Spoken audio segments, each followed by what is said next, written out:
verbal request. Okay, Remember when I was out alright, walking? so I'll add that as So when, well. yeah, so when I was out walking, someone had Right. stopped me and had mentioned it. So maybe just talk to them, and that's right, it has been a request in the past. I guarantee you that what you're gonna hear from them is that, traffic control devices like stop signs are not speed control devices. That is what they will tell you. And they're not wrong. You know, it is only 2 end cap blocks long. Well, and as long as construction's going on, they're not gonna wanna do anything anyway. Well, that's, Another year from now, they might still say the same thing. well, right, but I mean, I guess the point is that if it's an issue of speed, then we need to control speed. I agree. You know, if it's an issue of congestion at the intersection and people, you know, who are sitting on Pasadena can't turn left or right on California because there's just too many cars coming down California, that's when you need a stop sign to allow them. But is there that much traffic? Not yet. Which is why everyone speeds. Right. It's a catch-22, right? Yeah, okay, but I'll bring it up again. Right, I mean, I always like to, you know, when a resident brings up a concern, I always like to address it, even if it has been addressed in the past, because things do change, and, you know, there's now a development getting built down on that end of California, which is going to increase the traffic, I'm sure, soon on some street somewhere, right? Okay. Okay, thank you. The Eagle and Orchard one is interesting, because it's kind of the same thing, It is. because then there is a stop sign at Eagle and North Ellicott. But this whole neighborhood, you know, it is always has problems with cut-through traffic Always. from Evans to I Mill. mean, on the California side. No, sorry, I switched over to. Or, because to when you Eagle, pull yeah. out of Orchard on either way, you really can't see the traffic coming. Mhm. But they do have stop signs. They don't have a stop sign on Eagle. Right. And he wants to have one on Eagle now. I don't know if that's possible either, because that's such a short distance from Mill. Right. You know, that's very short. Yep. Until you hit North Ellicott, so. They can still pick up speed in there? They always It's do. such a It's narrow amazing. street, I'd be afraid to really push it. Well, they want to get, it's an easy cut through to them to get over to Evans. Yeah. It's easier than making the left on the main street. And then the other thing I wanted to mention for traffic and safety coming up, Ben and I spoke today about the engineer's drawings for that crosswalk on Cayuga. He hasn't gotten them over to you yet because he wants the engineer to look at them because he never took into account the steps and or the step there that's in the easement area where the crosswalk's gonna go. Okay. So as soon as he takes a look at those, he will get those over for you to have traffic and safety take a look at it. So at this point, you know, we're looking at a spring, you know, late spring, early summer target, I think, for getting that in. It's not gonna happen before then. So there's Okay. plenty of time, but just kind of a heads up. Ben, do you want to add anything to what I just said? No, I think you synopsized it well. Okay, good. All right. I'm so- sorry, can you hear me? I'm at a remote location today. Yeah, no, we can hear you good, actually, very well. Ben, has there been any, this is Basil, is there any discussion on putting a railing where those steps are? They're completely removing the step. On Cayuga? Yes. There is a railing there. It'll have to be adjusted in some fashion. On the upper steps, not the lower steps. Yeah. The lower Correct. The lower steps are going away. Okay. So the idea is that they're gonna bring the sidewalk down to pavement with a handicap curve. And to do that, they're bringing the main sidewalk down And the correspondence. across. Other than all, TNVR, I just put in my file. Good. They were positive letters, so. Oh, they were positive. Yeah, yeah. so we're good, that's it.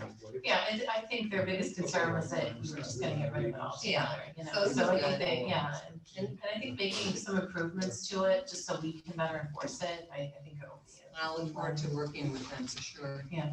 But we did, there's one other thing I thought was kind of cool that we received today. It says, good afternoon. We have good news. Finally received our official DEC permit to have a food scrap composting program at our new road work site. That means we can now have the ability to compost on our own for the town and village year round. So they received a permit to do that. Cool. Yeah, which I think is very cool. So I'm gonna take this to environmental, and I'm also working on it with Al, doing sort of a composting environmental thing together.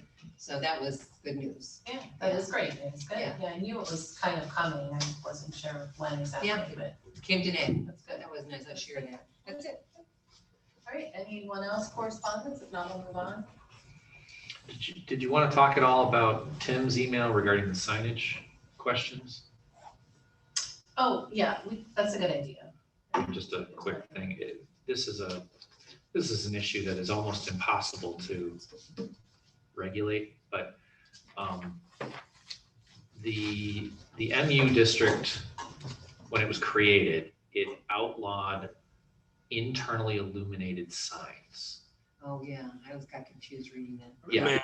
Matt, So the basic underlying thought process was like the big ugly box signs that, have the aluminum side and the black Right. sand panel and, right? It's a signage panel.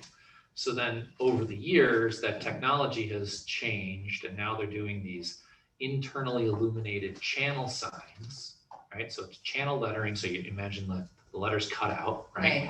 And so then either you have lighting in the back of it, like that then shines on the surface Right, and creates what's called a halo, right. It was a shadow like. right? Yeah, Or you have the face of that channel letter can be translucent, at which point the light shines through. okay. So the light shining through the channel letter is still considered internally illuminated because it's not unlike the big box sign. It's just Okay, smaller as opposed to the halo signage, which has generally been an acceptable alternative to constantly putting gooseneck lighting on Right. everything, Yeah. right? Because it's attractive actually. well, and it can, if it's done well, it's fine. Mhm. But what was happening was the outlaw of internally illuminated meant that signs like I'll pick on Muscarella's for a second. Mhm. They had a big box sign, right? Old style Mhm. pizza, right?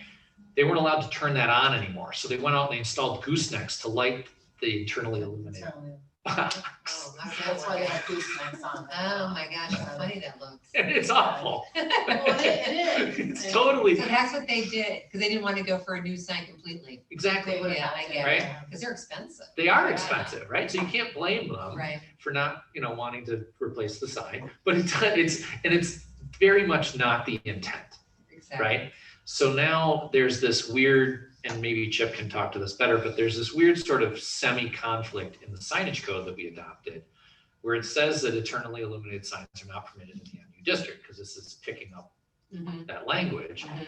But then there are these other types of signage that hadn't really been conceived of and are now becoming an issue as to whether or not that was our intention, was to only allow halo signage, or I can you see. have internally Right. illuminated shine through? So basically, I guess it comes down, Chip, you kind of said, like, do we want to throw it back at planning? yeah, well, only if we're not clear as to what the intent was. I generally think you described everything accurately, other than to say that the prohibition on internally illuminated signs actually predated, that's been in there for long before the MU was created. That was under the old sign code, which is quite old. To those in a commercial district. Yeah. So that never really changed when the MU design standards came in. But that's when we started seeing these proposals for halo signs or reverse channel lettered signs. And because the code didn't really talk about those, we generally were interpreting those to be externally illuminated and therefore not prohibited, on the interpretation that the light wasn't coming through the sign face. But under the new code, I think under the definition of internally illuminated signs, both reverse channel and channel letters would qualify as internally illuminated. And then we have a provision that says in the MU district for certain signs, I think actually for all signs, only external illumination is allowed, but we have a separate provision that says where illumination is allowed, you can use reverse channel or channel lettering. So if the intent was to carry over that, let's keep allowing halo lettering, but not allow lettering, regular channel lettering where the illumination comes through the sign face, then I think that we need a clarification in there. If the intent was to allow either types of channel lettering, but not other types of internally illuminated signs like a box sign, then arguably I think the code is drafted okay, but I still think it could be clarified a little bit. That I think would be a technical amendment and probably wouldn't have to go back. But if we're not clear on whether we want to allow channel lettering, but not, or I'm sorry, reverse channel lettering, halo lighting, but not channel lettering, and we think that that's an unclear issue, I'm not saying you have to send it back to the planning board, but I think that might make sense if we're not clear as to what the intent was there. For my purposes, I don't like big box signs. I don't have a problem with any other version. I think the big box signs, they just look cheap. They look very suburban. They tend to not age well. Whereas the channel lettering, even the reverse channel lettering, whatever, it's. Was that an example you had up there? Yeah. Yeah, it was an example That of was the Halo. Halo one, yeah. Yeah. Right. It looks like a shadow. Yeah, it's sort of like a reverse shadow. Right. Right. Yeah, And one here. an example would be the lighting over there at the Oh, Oh, there eye we care. go. Here's the whole thing. Now, what would you call that also?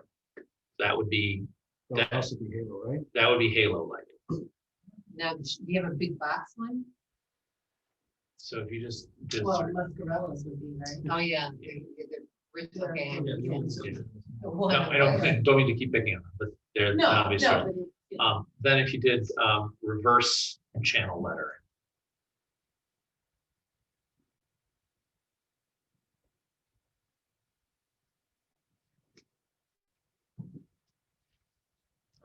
And as far as the planning board is concerned, both are acceptable. As far as I'm concerned, How about the planning board? That I think is the question. Is not the- Tim in mind, I guess, recollection or understanding was, but this is just our understanding, so I'm not, what was that the intent was to continue to allow halo lighting, but not necessarily the channel lettering, which is, illuminated through the face. I'm not expressing an opinion on what I think is appropriate. I'm just saying that my recollection wasn't, I don't have a clear recollection as to whether there was a conscious decision to allow channel lettering as a permitted form of internal illumination. So a good example of channel lettering would be Starbucks. Okay, where it's individual letters. They're all closed boxes. Okay. And when the lights turn on, the letters shine. Oh, I see. As opposed to the reverse channel lettering, which is that the letters never change color. Okay, They just become a shadow with light illuminating behind them, I get it. like that. Right. Okay, I So- think either one of those is fine. To keep those, to be, for businesses to be allowed to have. Is there a problem with the planning board agreeing with this? Well, I think know? that currently the way that the code reads, The is that those can be both allowed, is that right? That's where it gets weird, right? Because it specifically says that internally illuminated is not permitted in the MU.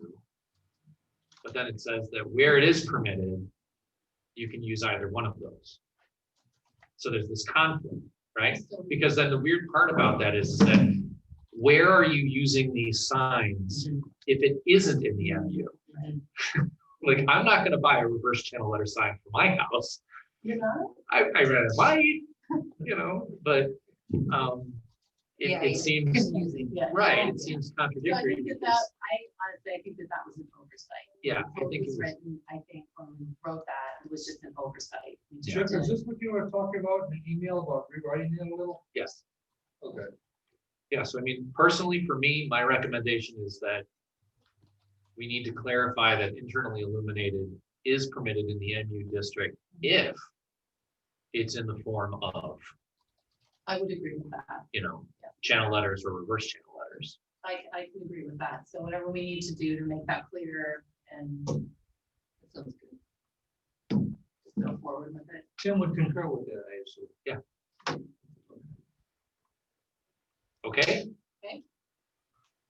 Jeff? So, sorry, I want to be clear then. So what's the consensus? The consensus is that internally illuminated signage is permitted in the MU district if it is in the form of channel lettering or reverse channel lettering. Okay, yeah, in terms of the question, was Tim okay? I mean, Tim is fine with whatever the consensus is, although, again, as Tim indicated in his email, his understanding was the intent was only to allow reverse channel lettering. But again, that's just, as I said, that's just what, his recollection of those discussions were. But if that's what the consensus is, that's a pretty easy clarification to make. But Yeah. we will just have to, propose that language and schedule a public hearing and do what we normally do when we I think that was. make an amendment to the law. Okay, All right, thank you. thank you. Any other correspondence? Not we'll move to grants update. Keaton, do you want to give us an update? Sure. I know you had a phone call recently with Bernie Rotella. Yeah, we had a brief meeting with Bernie Rotella and Anthony Rotella of Rotella Grants on Friday morning. And the news is that there really is no news yet. And I wish I had better news, and so does Bernie. But right now, there really is nothing open. It is expected that a DOT grant for TAP funding that we can use for sidewalks will open by the end of the year, if not by early January. Our consolidated funding application, if we choose to seek a grant for CFA, that will be a limited amount, far more limited than what it's been in the past. Does he have any idea what the nomination is? He has no idea as of right now. As far as Environmental Facilities Corporation, they're supposed to be releasing some money, including what could be used for our sewer project. He's really not sure of the timeline of that either. We know they will be releasing things. We know things will be a little limited, and we know time will also be limited. We won't have as long of a window as what we usually do for the application process. Judy was there. Am I missing anything as far as? And so has Ben, but. Was it the EFC grant that he said he talked to Lillian, somebody? Yes, yeah, he provided the name. We got very good points on everything except for the budget of what we turned in on our grant last year. So we have to go back to the engineers and firm up our budget, and we should do very well on it this year. that's for the sewer consolidation? Correct. Yeah. And I believe that 75-25. That's my memory. Yes, it is 75-20. So, and then sidewalk, the TAP grant for the, what is the match on that? 80-20, Yes. and Oak Grove could be included in that. It is an area that would be accepted. Oh, that's great. I specifically asked. So unfortunately, due to the pandemic, everything is very delayed. I leave for your knowledge, a lot of the grants that we're talking about generally open, as in you can start applying for by late May. Another one opens up or closes in late July. So. None of them, none of them. None have of them have opened yet, and they're usually closed by about 3 months ago. So unfortunately, this is where we are, but, you know, it's not the worst news. It's just, you know, kind of playing a waiting game, and it does allow us some extra time to get information back to our grant writer, and as far as our budgets and everything like that, and updated budget is really good. So I'd say we should take this opportunity to make sure that our application is ironclad. That's kind of what he said. yeah, so yeah, he's working on this though, so that's where we are. And then the DASNY grant, Judy and I submitted that for the playground. So we got signed off on that, and it's in, and I guess we'll just wait to hear what else we need to do with that. Right. So we'll have to submit all that. Reimbursement requests. In a And few- then. in a few weeks, if you want, maybe before Thanksgiving, before everyone goes on their holiday break, I'll check in with the state contact that we have to see where we are in the process. Give the latest portion of the application some time to go through that you guys worked on, and I'll inquire with the state at that time. Okay, that would be great. Yeah, I just like I said, Judy, I just want to make sure that we're staying on top of it, so we don't, nothing slips through the cracks, and then we Absolutely, yeah. risk losing that money. Right. Okay, Along those Sure. lines, then, do you want to talk about CBDG? Yeah, we can do that. I just wanted to say that we had talked last time, we had, we approved for the mayor to sign for the CARES reimbursement Mhm. through the county. We got our funding. We got the money in hand today. Wow, cool. So, Nice. so that, a lot of it reimbursed, well, not a lot of it, maybe a third of it reimbursed for stuff we've already paid out. And then we were allowed to put open POs on the listing to see if they would approve them or not, and they approved everything. Cool. So, Fast. Will Only a be- couple of weeks. yeah, we'll be moving along and ordering the rest of our CARES items. so community development, we do have it on you, but we can jump to it. CDBG, and I'm probably gonna need some help from you on this. But you were on that call too. I'll try to help. as much as I Yeah, can. we expect to get around $40,000 again for 2021. So the decision is, you know, where do we put it to use it? Problem is, there's not much area of the village that's considered low middle income, which is where CDBG funding is based. Yeah. The part that is Glen Park on the north side of Glen Avenue. And then the area between Mill and Evans, and I don't know which cross street, it doesn't go up to Main, but Yeah, it's a very small area. didn't look like there was anything. Neil, so what, you don't know which street that is? All the Yeah. streets in that area. Oh, I that's don't know what the, I don't. She had a revised map, and I it was think I- so like, You could, it doesn't, you can't really tell. Does that include then meeting house? Well, no, that's so that's because where things were different. So then there's besides the census tract issue, Right. then there's also other things you can apply the money to, like historic properties, Okay. handicap accessibility, ADA compliance projects. And there was something else she listed, which I didn't feel like it, Right. and blight. Light? Blight. Yeah. So section house hits 2 out of the 3, at least maybe even 3 out of 3. Yeah.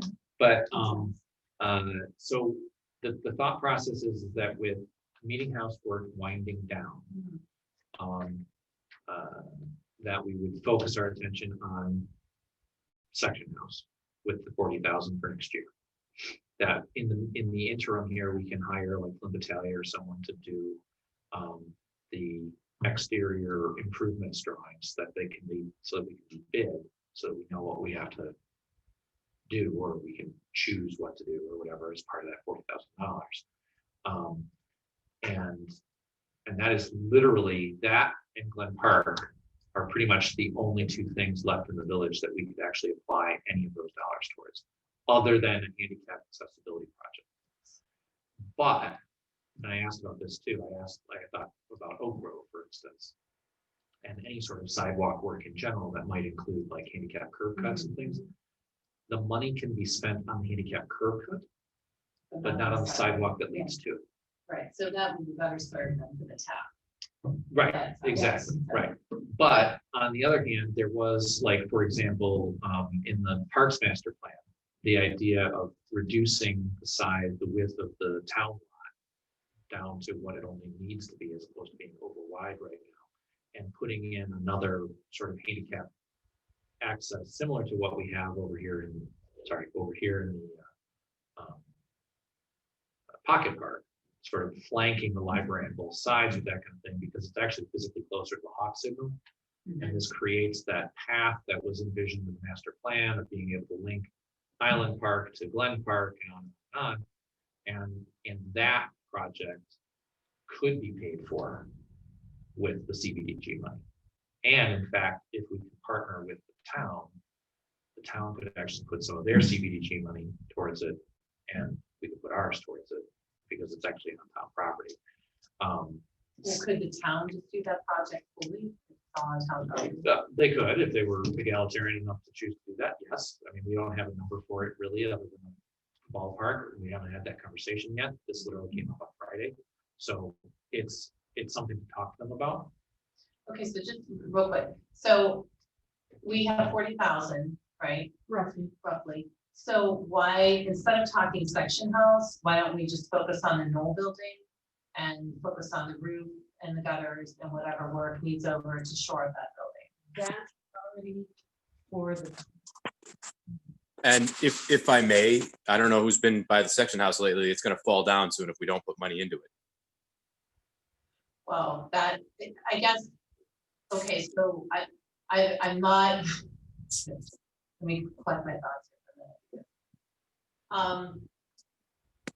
Section house, I think should have a purpose to it before we go and expend grant money on the building. No, the exterior envelope is in critical Has to condition. be safe.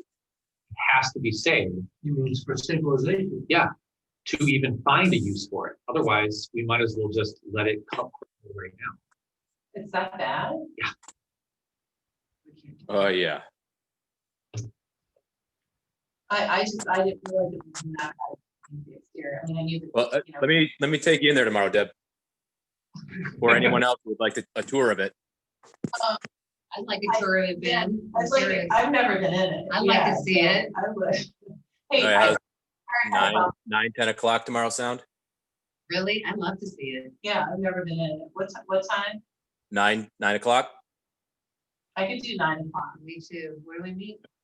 So we're- Come to DPW. We can walk over. Okay.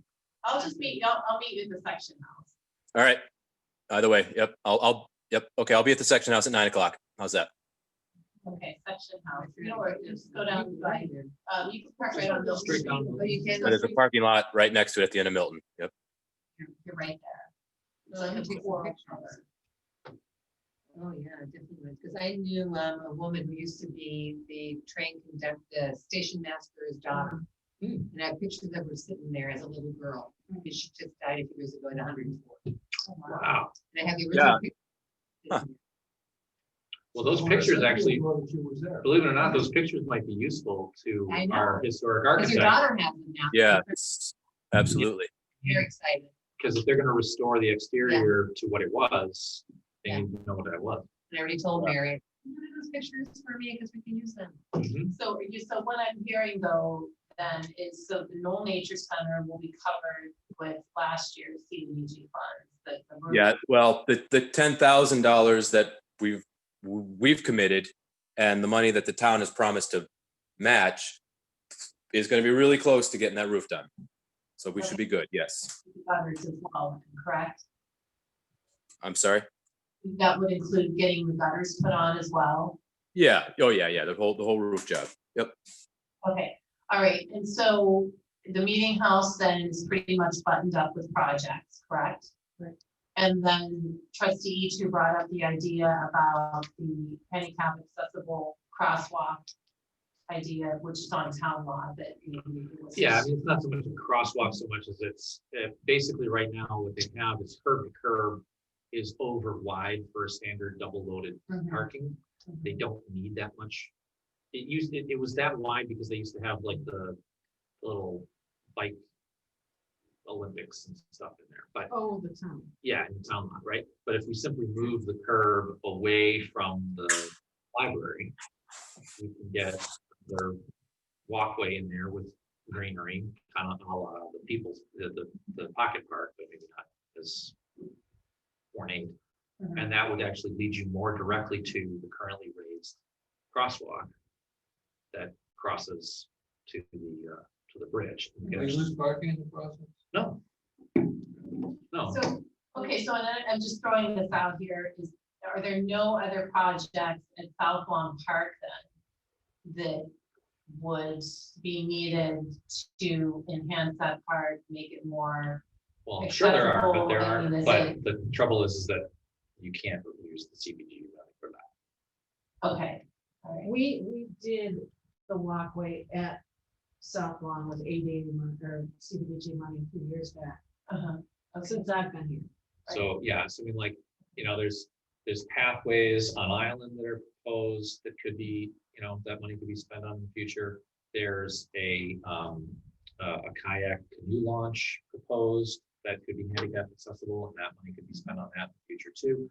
The idea is that, we don't get tens and tens and tens of thousands of dollars from this thing, but looking out 5 years down the road, what can we spend 30 grand on this year, 40 grand on next year, kind of thing. These little things could easily suck that money up, is the point. But right now, stabilizing and securing the section house is the priority. Ben, any idea what it might cost just to stabilize it? Oh, I believe that's in the Flynn Battalion report that they did for us a year ago. I don't know offhand. I forgot about that. Yeah, that was the report they did before There was a figure in there. Yeah. Do we have that up under, I think that's under historic preservation on our village website. There's the Flynn Battalion report. Have I seen that? I'm thinking of another. Go, under the committees and then have them reports on there. So, And I mean, not to change the subject, but we haven't talked about the CARES money through CDBG yet, or the COVID money. yeah, that part I didn't quite understand. It was the first I heard about that. Yeah, me too. We've got close to $100,000 in money we have to figure out a way to spend in to help relieve issues Now, related to COVID. what she's hoping is that It's flexible. it's flexible because there's not. If COVID goes away, Then it would, hoping it goes back into regular restrictions. So, yeah, and she quoted some other previous example of pandemic funding that turned into other, available monies for municipalities. So, right, we don't know what that says right now. The example she used for the town for this type of money was to sink some money into like the social services, senior centers and things for dealing with, depression issues, isolation issues, things like that, and that are directly related to the environment. We don't have that kind of service. We don't provide those services in the village. So right now, the CDBG money that's associated with COVID is at the town level. And she's basically saying, like, if you can come up with a legitimate use for this money, we can crack off your half and give your portion and give it to you. But you got to have a legitimate use for it. or they would be happy to use it for us. Right, exactly. Or they would spend it on our behalf because we're members of the town too. Let's come up with some uses. Well, that's the issue, is what use could there, we're not gonna solve it right now, but, scratch your head and say, like, what use can we use in the village that is directly related to the pandemic? That would, not enough to repoint the meeting house with this money, because that ain't gonna, that's not really. What about a new pavilion in South Lawn Park? So we have the high rise, which is adjacent to the park. And a lot of those folks who live in the high Out, rise. yeah, I agree with you, Deb. Outdoor social distancing facilities. Yeah. I mean, That was discussed. In fact, These Al are all was, seniors in that building. well, they are, and they're all, if you've ever been over there, and I'm over there daily, they're usually Smoking conglomerate in the parking lot. or in the parking lot. There's really no place over there for them to really have a safe place to socialize, to get some fresh air for their mental health and well-being, get out of the apartment that they're living in. And so, that's where I guess, I think we have other needs, maybe more important than the section house at this point. And I would love to see some type of really usable pavilion, because let's face it, the pavilion that's at South Lawn Park, while it's very quaint and village-like, it really doesn't house more than one picnic table. So if you have two people sitting in that pavilion, there's no way for another two people to go in and socially distance in there. So why, I mean, every other park that we have in the village now, we've got some type of pavilion structure that's usable, except for South Lawn Park. So why can't we take some of that CDBG money and get rid of the smaller pavilion, maybe even move it to closer to the depot, and maybe they can use it. Well, I'm just, Yeah. I'd No, rather so- just so- scrapping it. no, you're right. No, so doing like, the pavilion at so the- size. the master plan envisioned the idea of relocating the gazebo or replacing it sort of in kind over towards the parking lot Right, and the bathroom, specifically for this reason, right. right? And then envision the idea of installing like a 20 by 20 or 25 by 25 legitimate park picnic shelter Mhm. kind of thing in the Mhm. park. Mhm. And that would be located kind of generally behind the International Gym Warehouse. So the trouble with that placement is that's currently where the basketball and tennis courts are. So this is the trouble with South Lawn Park is, if you start to shuffle the tiles, you got to spend money over here to relocate to make room for the thing that you want to spend money on. Well, I don't know if I agree with that. I think that, looking at South Lawn Park and the condition of the place, a brand new beautiful Island Park play equipment, it's certainly, fun and entertaining and safe. It's been shored up in the last year. And I guess, if we sit here and we keep waiting for bags of money to just drop from the sky to redo South Lawn as the Parks Master Plan would like it to appear, I think we'll be waiting a long time. Well, So I guess. no, I disagree with you, but I think it can be done in a way that isn't reactionary and isn't, well, we're just gonna do this today because we got the money to do it. But like, at least do it in a way that we can then continue building on that as opposed to just plunking something else in another place because it fits right now. So, like, for example, if you it's buy- addressing a more immediate need now.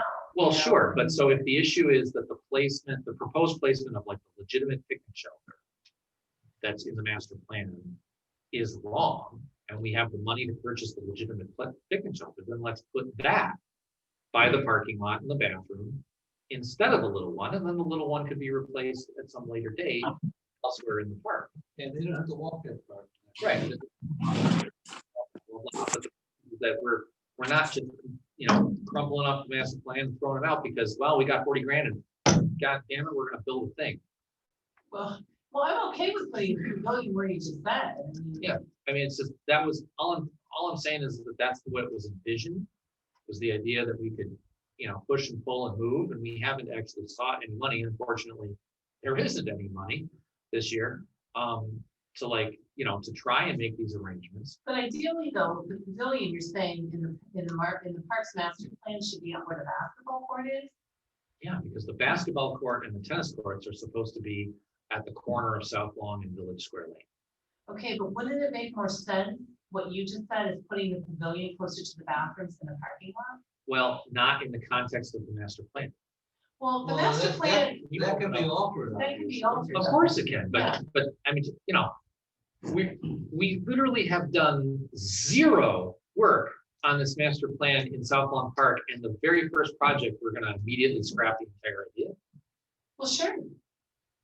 It's, I mean, I don't know. Then what was the point of the effort? You're The right. effort was how, it's a revision that, nothing is written in stone, and who thought of it? When the Parks Master Plan was written, did we think we'd be dealing with a national pandemic that shut everything down virtually and help people out? No, but that doesn't No, have a of course damn bit of not. difference, except the fact that it's suddenly a source of money that we didn't know we had on Well, I'm just Thursday. saying, you gotta roll with it, and like, to me, I think that when I live that park every day, and I will just tell Not you, the the people who comp live in those apartments Oh, could Parks really Place? use Yeah. a place to, hey, conglomerate with their neighbors. I and, agree with you, which know. is why it was, which is why the original suggestion had been to relocate the gazebo up there. And I'm not saying that that is set in stone and has to be rigidly, but you asked, isn't that the more appropriate place? And the answer is no, not in the context of the master plan.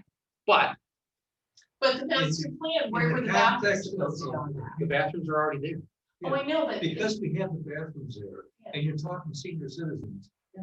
most of whom Uh-huh. have various problems, they have to run to the bathroom. Right, the section It house. would make The a section lot of house can be sense, open to the public and have bathrooms. but that's gonna be years from now. Well, the whole thing is years from now. No, I But this thought- could I be- thought this was more immediate. If they want to use that money for something now. I get that. Well, I do, because I really feel that there is a need, that's all, I see it all the time over there. And, I think, Ben can attest to it, he sees it all the time as well, and I just think there's a real need over there for it. Let's see.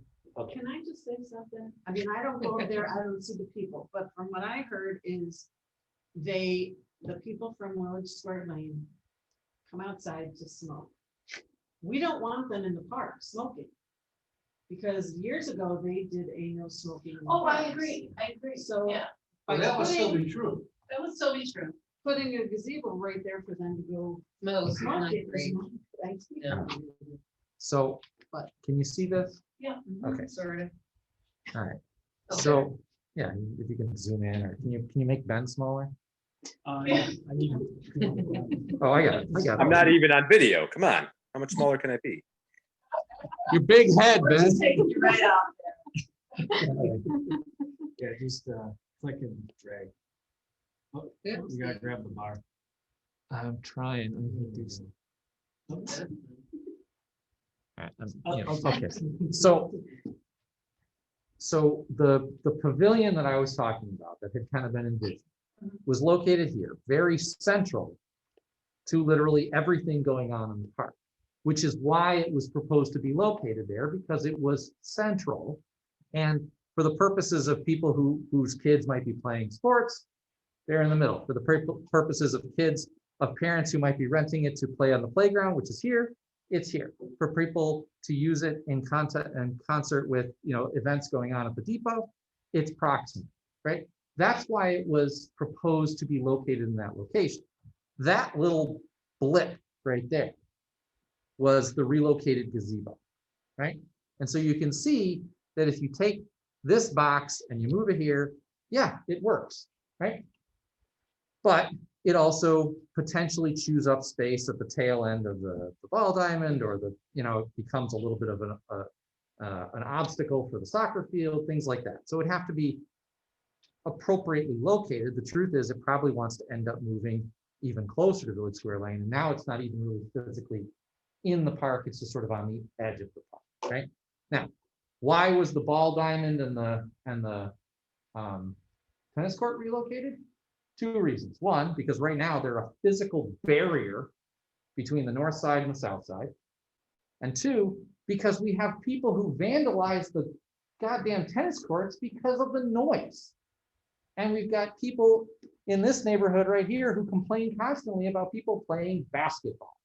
So let's get them away from the residents, put them over here in the corner where they're not going to bother anybody, and the sound's not going to bother anybody. And now we actually open up Milton as an entrance to the park, right? And the pavilion, bang, right there. Parking, bang, right there, right? This was the underlying thought process behind this. Why is it located there? Because of all of these reasons, because it actually makes sense there. But it does require this to be over here and this to be over here. And you got to start sliding these tiles around. And yeah, you need $3 million today, and about 5 years worth of, rejiggering, right? So, okay, let's talk about COVID money. Maybe we don't need a big pavilion, and maybe the little gazebo that's over there is just a piece of crap, because it is.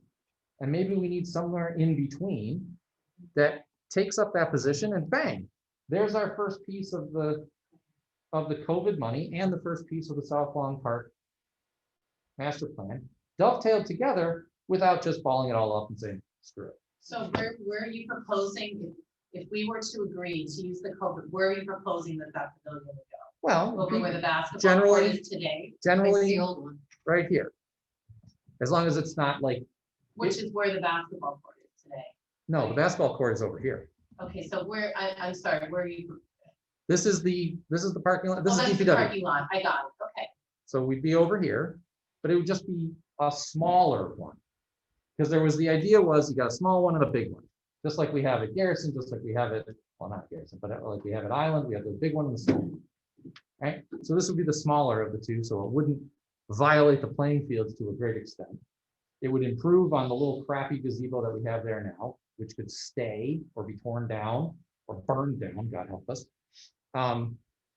And doesn't just completely put the kibosh on everything else. Well, I know, and I'm in agreement with what you're saying there. I'm just saying that for me personally, and I think we'll take a board vote on it, I would rather see the CDBG monies diverted to something like the pavilion, something that's tangible and usable today for our residents, and as opposed to putting it into the section house. But that's just me, I'm one But person you're- on board of 5. Yeah, I'm just gonna say this, Mayor. I know that every single time that the conversation about the section house comes up, you will always put the money somewhere else. I will, that's correct. So for the rest of the board, Well, if it's it's gonna okay. come I to a mean, vote, we have then different- we need to understand that the We have mayor's different- priority Yeah. is literally anywhere other than the building that we currently own It is. and that's is correct. brought Yeah. on well, the taxpayer's dollar. Well, that is correct, but I was never a proponent of acquiring that building, and I will stand behind my original vote. And I just feel that I would rather see those monies, those tax dollars, that CDBG funding, which is essentially tax dollars, go to something tangible for the village residents. And to me, I think the pavilion is much more warranted at this point than the section house. Well, I but these are want- I two simply different, this want is to two know- different pots of money. Exactly, there's COVID money and the other I'm money. talking Right. about The pavilion we Right. can make with the COVID money. We don't Yeah. know for sure that they will prove that. Right. But they asked for ideas. Right. This is the first good idea we've Yeah, had. there's an idea. So let's Okay. let's So I float like that up that there. idea, definitely the COVID money for the pavilion, exactly where you showed it, a new one, a little better, a little bigger, perfect. Maybe a little less combustible. Yeah. I would definitely, that's a great. idea. Perfect. And still work on the section. Yes. And as I stated before, that I'm one vote out of 5 here, so. I know, if the but rest- you're if the you're a very majority- you're a very strident voice, and No, you're no, and I'm 1 out of 5 people. but you beat the gong because you're just absolutely like philosophically opposed to even thinking about such. You have been for years, and I know that you hate that thing, but it's ours, and we have to do something with it. Well, And just historically, and just continuing to let it rot isn't an answer. if there's funding available that can not be used to other village projects, the betterment of other village projects, then I'm fine putting it towards the section house. But if there are other village projects that can use that money, I would prefer to take precedence over the section house. So that's where I am, but I'm 1 of 5 on this board, that's why we have a board of 5 and not 1. Still a democracy here in the village, so. All right, so that's where I am, and I'm not bashful about stating where I am. You're right, I've always felt that way about, what we need or don't need regarding the section house, and that's where I am. All right, so how do we go about getting a price for a park shelter? Done? I guess that's up to me. You tell me your dimensions, your specs. What are you looking for? We can get a ballpark.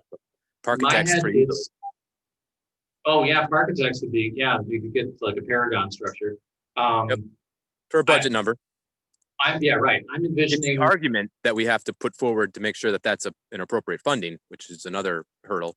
Well- That we, we're all talking. but we need to know what the dollar value threshold is that we're talking about too, right?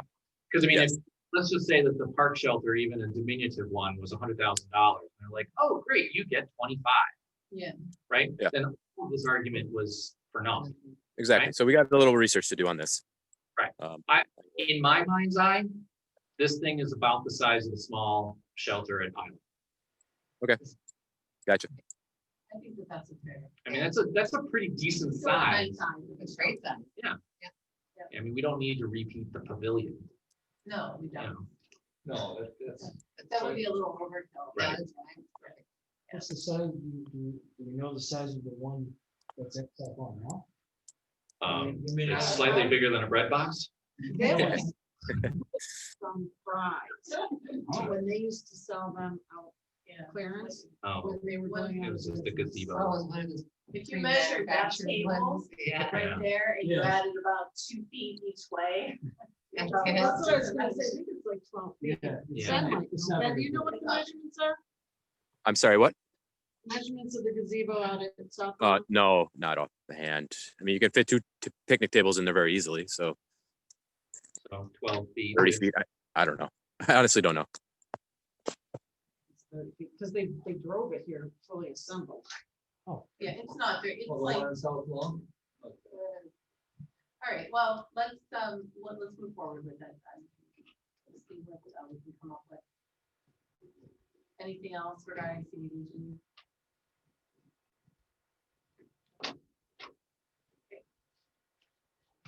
All right, grants updates then, we're all set with everything. Keaton? Yep, actually, just one final update. We have a meeting scheduled with Bernie at the end, on November 13th. So hopefully by then, We'll I'm have saying this since information. probably July, but hopefully by then, we have better news on when things are going to open. And Bernie will stay in touch should he hear anything before then. Okay. All right, village board reports, the only thing I'll touch base on is the employee handbook update. Judy, what, we talked in earlier this week. I'm just gonna review it and, once we have it, all of our updates edited into the way we want it, we're gonna send it to the union for their approval. And then, once we get that, then we're just gonna sit tight until we do our union contract. Once we do the union contract and the changes that need to be made at that time will be made, and then we'll publish it. It'll be made available. And I've already touched base on the South Sign, Southview Crosswalk. I just want to review the shared services agreement with the town. So Eileen, we, just for your benefit, we currently share Maggie Winship with the town of Amherst. And we have a shared services agreement with them for very part-time with her, and then most of her time is with the town. So that agreement is expiring at the end of this year. And we've been renewing it on a yearly basis. And I wanted to have a discussion with the board to see how we felt about renewing that contract. And just to backtrack a little bit, when we renewed the contract last year, the board had a discussion.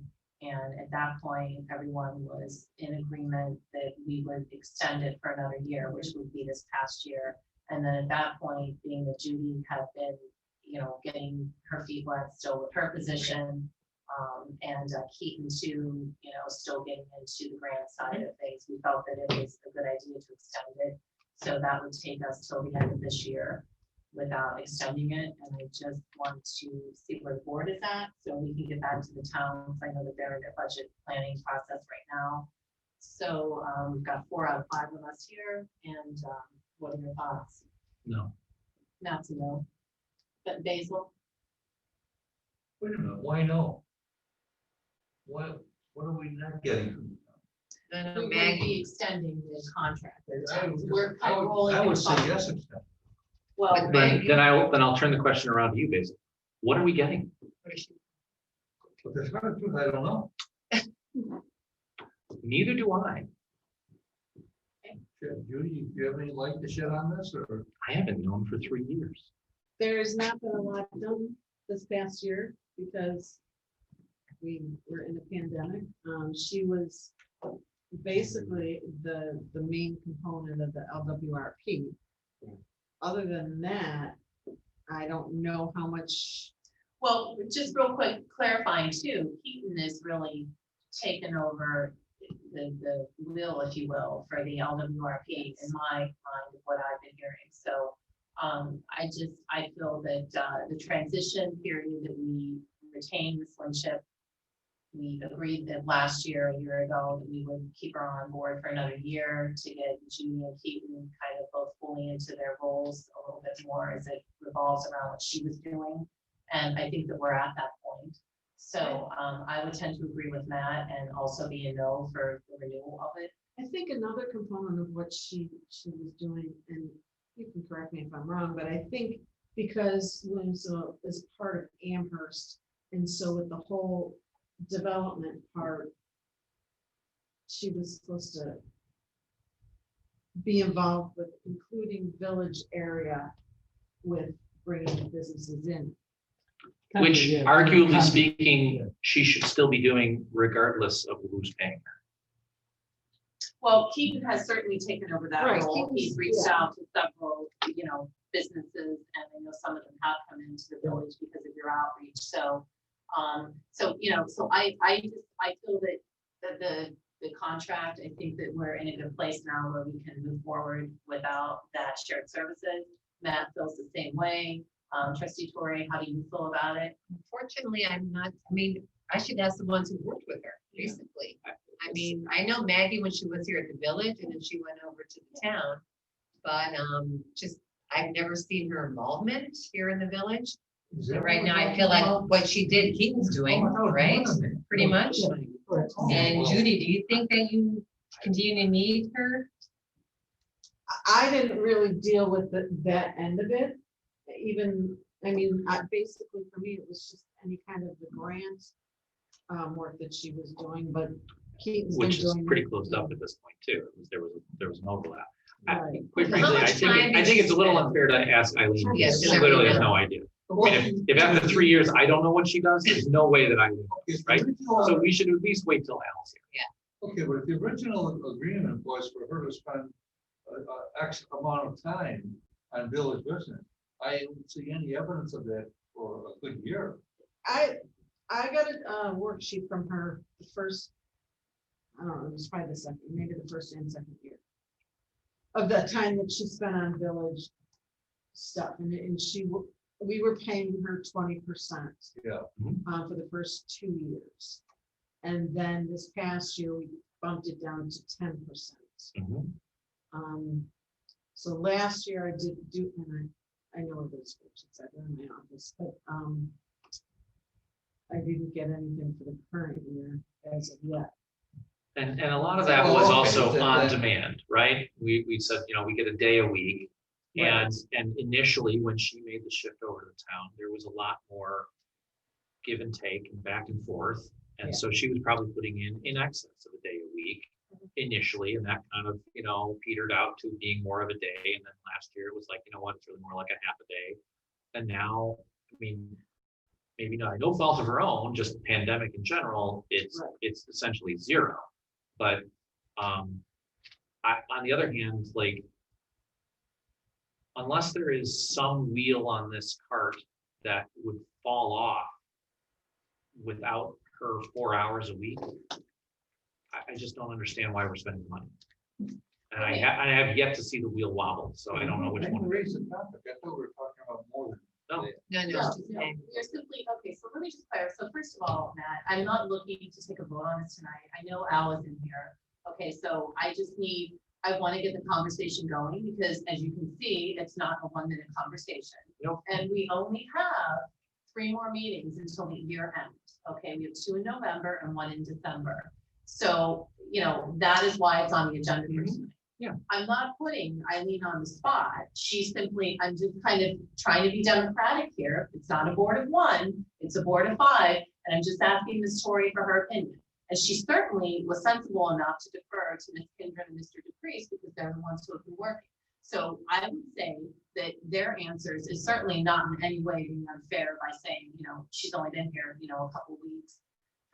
So I mean, I don't think that comment directing me is very fair. So I just wanted to state that. So we will certainly wait until Trustee Gates is here, and I'm hoping we can make a decision on this at our next meeting in November and allow the town some time as a courtesy to figure out what they're doing. Yeah, That's because the they're in the budget. They are. So that's, it's on the agenda. Do your homework, ask your questions, do your research, and hopefully let's all plan on coming to some decision in our next meeting in November. And Chip, the only thing I had was cable franchise agreement. I'm guessing that you haven't heard back from them, or you would have brought something up. That's correct. Heard nothing from them. Okay, so let's just leave that on there then as a reminder. And then the South Peter Road crosswalk's on there twice. Maybe just take that off Oh. next time. Sorry about that. That's okay. No Guess I really wanted you to talk about I it. guess you did, yeah. Okay, Deputy Mayor Piazza, what do you have? Okay, just one couple short items. Doug Kern gave a long while ago, just to say, basically, the Rocking Horse production people aren't going to be doing this drama season, basically September to June. And said maybe something next summer if it looks like it's possible. But right now, everything is kind of in the limbo. The arts and culture people have been also talking about painting on the DPW building, and that's going to depend on an art teacher himself and students. So we're not sure how that's going to work out again this year. So how COVID plays out on that. Judy, do we have a new chair? Do they move yet? No, Okay. they should meet and they should choose someone. We don't Yeah. Okay. choose for All them. right. I'll follow. Yeah, and you know that That's it. Michelle Richter stepped down off of arts and culture. Yeah. I know. Sorry. And so that was a conversation that I had with Michelle Richter about a mural on the DPW building. Yeah. And there were some ideas that were thrown around, and this was going back, I think, even pre-COVID. Yeah. And the balls just kind of got, they just kind of, the conversation died. So I wasn't sure if that was still something that they were really interested in doing. And if it is, that's great, because Eileen and I had actually talked about getting a mural at the Old Nature Building and also one at DPW for the spring. Well, that's what we saw. So we How were this kind one looks. Yeah. Yeah, believe how good they Beautiful. look. So, but if they And wanna be, relatively inexpensive. Yeah. if We're they hoping, wanna well, be we want to do a involved, contest, like, Yeah. Well, Keaton was gonna talk No, about it's it, okay. Yeah. but, So I guess maybe just find out, is that something that if they want to run with the DPW art mural, maybe just ask that question, find out, because if not, Eileen and I talked about starting a contest rollout in January for the two places, for DPW and for the Old Nature Building. I would recommend doing it through this committee anyway. so what's the committee called again? Arts and culture. Art Which is- and oh, culture. Yeah, that, but it's like you mentioned something about high school students, Did they mention high school students? or students, Well, you mentioned? the teacher talked about using some. That's what I meant. Top shelf students. And the That's teacher, who's spring. the teacher, or where Our is she? teacher, Mary, Is she at Williamsville South? she's at Winslow South. Okay, well, I was curious. Yeah. Yeah. Okay, I can get you. yeah, And you could, so, I mean, if they want to run with DPW, I mean, you could certainly, if the Glen Park Joint Board wants to run with the mural for the Old Nature Building, you can certainly do that. It doesn't need to necessarily go to one committee. right, You know, right. it is a mural for the joint board. Would you want, It's up to you guys. would you want her to try and this teacher, Yes, try and aim for both of those, or would you rather follow separate? no, I mean, it doesn't matter, because we're gonna, put it out to anybody and everybody, even as far as Buffalo, whoever wants, wants to paint something. All right, then, well, I, definitely like well, to at the moment, connect let's with her. just keep moving forward on both. That's All all it right. is for me. All right. For arts and culture, so who am I in contact with now? Because there were orders put in for Amazon orders for the Halloween events. Who is that gonna go to? That would be under youth and rec. No, they both They have- committees put in orders Oh, for. I'm sorry. Yeah. Okay. There's two I think the different, money is coming from these. well, there's orders that was placed no? by youth and rec, and then there's I some that can't hear were you. split. So the Okay. youth and rec put in their orders.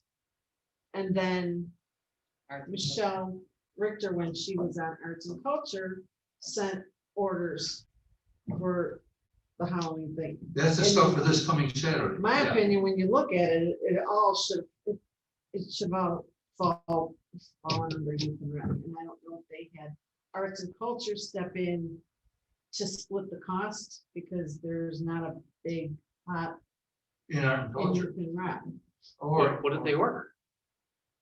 Pens, markers, is it paints? Applica- Oh. stickers Yeah, for- to paint the pumpkins, Oh, supplies for the A bunch of pumpkins. boards. Gotcha. Yeah. Yeah. Signs. Clean up on Saturday. So who is that? Because I know Amy Alexander's gonna come in to pick up the youth and rec stuff, which is on Al's desk. And then the one that's coming in by tomorrow is for arts and culture. She wants to know who's taking Michelle Richter's place, basically. Yes. I think she's, You're welcome, Hazel. I think she's gonna come in Probably. and do it herself. Do you know who it is? Who's taking Michelle's place? It would just be her. No, I. Nobody That's knows. what we just said. That's why I asked. They Well, haven't nobody had a knows. meeting. Oh. So Well, it's still so her. fire it out to the whole group as an email and say, somebody's gotta come pick this stuff up. I think it's still gonna be Michelle Richter Wait, because wait, she's still. she could in the finish youth the and rec. project. All right, yeah. I think Michelle intends to come over. Okay, but that's right now, Catherine's gonna email her when it comes in, so she Yeah. can come get it. Maybe she's gonna email Michelle. Yeah. Okay. Okay. All right, anything else, Basil? No. Okay, trustee YouTube. So South Lawn rezoning. So the mayor and I and Chip and others Maggie had a meeting with the owner of International Chimney on Friday. On phone. And, there's a lot of moving parts. The discussion centered around obviously what they perceive to be as sort of, a gambit on our part to downzone 76 South Long to reduce the value so that we can get it on a steel. I assured them that was in fact not the case. But at this point, after that conversation, then the conversation amongst ourselves turned to whether or not we should be pursuing this rezoning as an R zoning, or whether we should just, because that was originally a stopgap measure last year in the anticipation of the open space zoning, and instead, should we not just focus our efforts on the open space zoning, because at this point, due to time issues associated with public hearings and things, we wouldn't be able to even vote on the issue of the rezoning until November 9th. Yes. And so, should we not just focus our efforts instead on the green space if that's our real target? So a couple of thoughts on that I've had since we had that conversation, and Chip's on the phone too, and he can weigh in at any point too, but I have a couple of thoughts about that avenue in a couple of directions. Thing one is with regards to the other two properties that are in the mix that are not village properties, 100 South Lawn and 15 Garden Parkway. These properties are postage stamps. They are surrounded on all sides by parkland. And the way the NMU district is written, the building setback dimension to a residential boundary is physically larger than the dimension of those properties. So it's 30 feet. And that would effectively make those two properties, if someone were to acquire them and attempt to build on them under the NMU district, they would find them undeveloped. Okay. So this reinforces the idea that those two small postage stamp properties are incorrectly zoned because they just are undeveloped. Bullet number 2, with regards to 76 South Lawn. That has a similar issue. And I don't think that International Chimney or their prospective buyers have figured that out yet. Because all of the Lehigh district, Lehigh Depot area is R3M, their entire southern property line abuts a residential district. Their property is 40 feet wide at the street and 90 feet wide at the back of the building. So when you take a 30-foot setback off the south property line, you leave them with a 10-foot strip at South Lawn and a 50-foot strip at the back of the building. Now, the other stipulation of the MU district is that your building is supposed to be on the street. 0 setback from the street, which means that their building is allowed to be 10 feet wide. Which makes that property undevelopable without significant variances to the MU district. They didn't think that through. Now, variances can be sought. That's their right. They can do that. However, I also have a feeling that they'll probably get a groundswell of opposition to those petitions as well from the neighborhood and everyone else who are, don't mess with our parks. So, but that's their gambit to play, not ours. If we rezone, if as they requested, we were to leave 76 South Lawn as an MU district and leave their property undeveloped, left alone, then they would have a 30-foot setback on the north property line and a 30-foot setback on the east property line. And now that 10-foot wide building just became negative 20 feet wide. And now you've got this tiny little triangle in the middle. They don't know this yet. We haven't thought it through. Well, Yeah. well, I don't know whether that's true or not. That doesn't matter. It's not like this is a big secret. It's just, this is the nature of the zoning in that area. And we can focus our attention on the open space instead, and it's going to have similar results.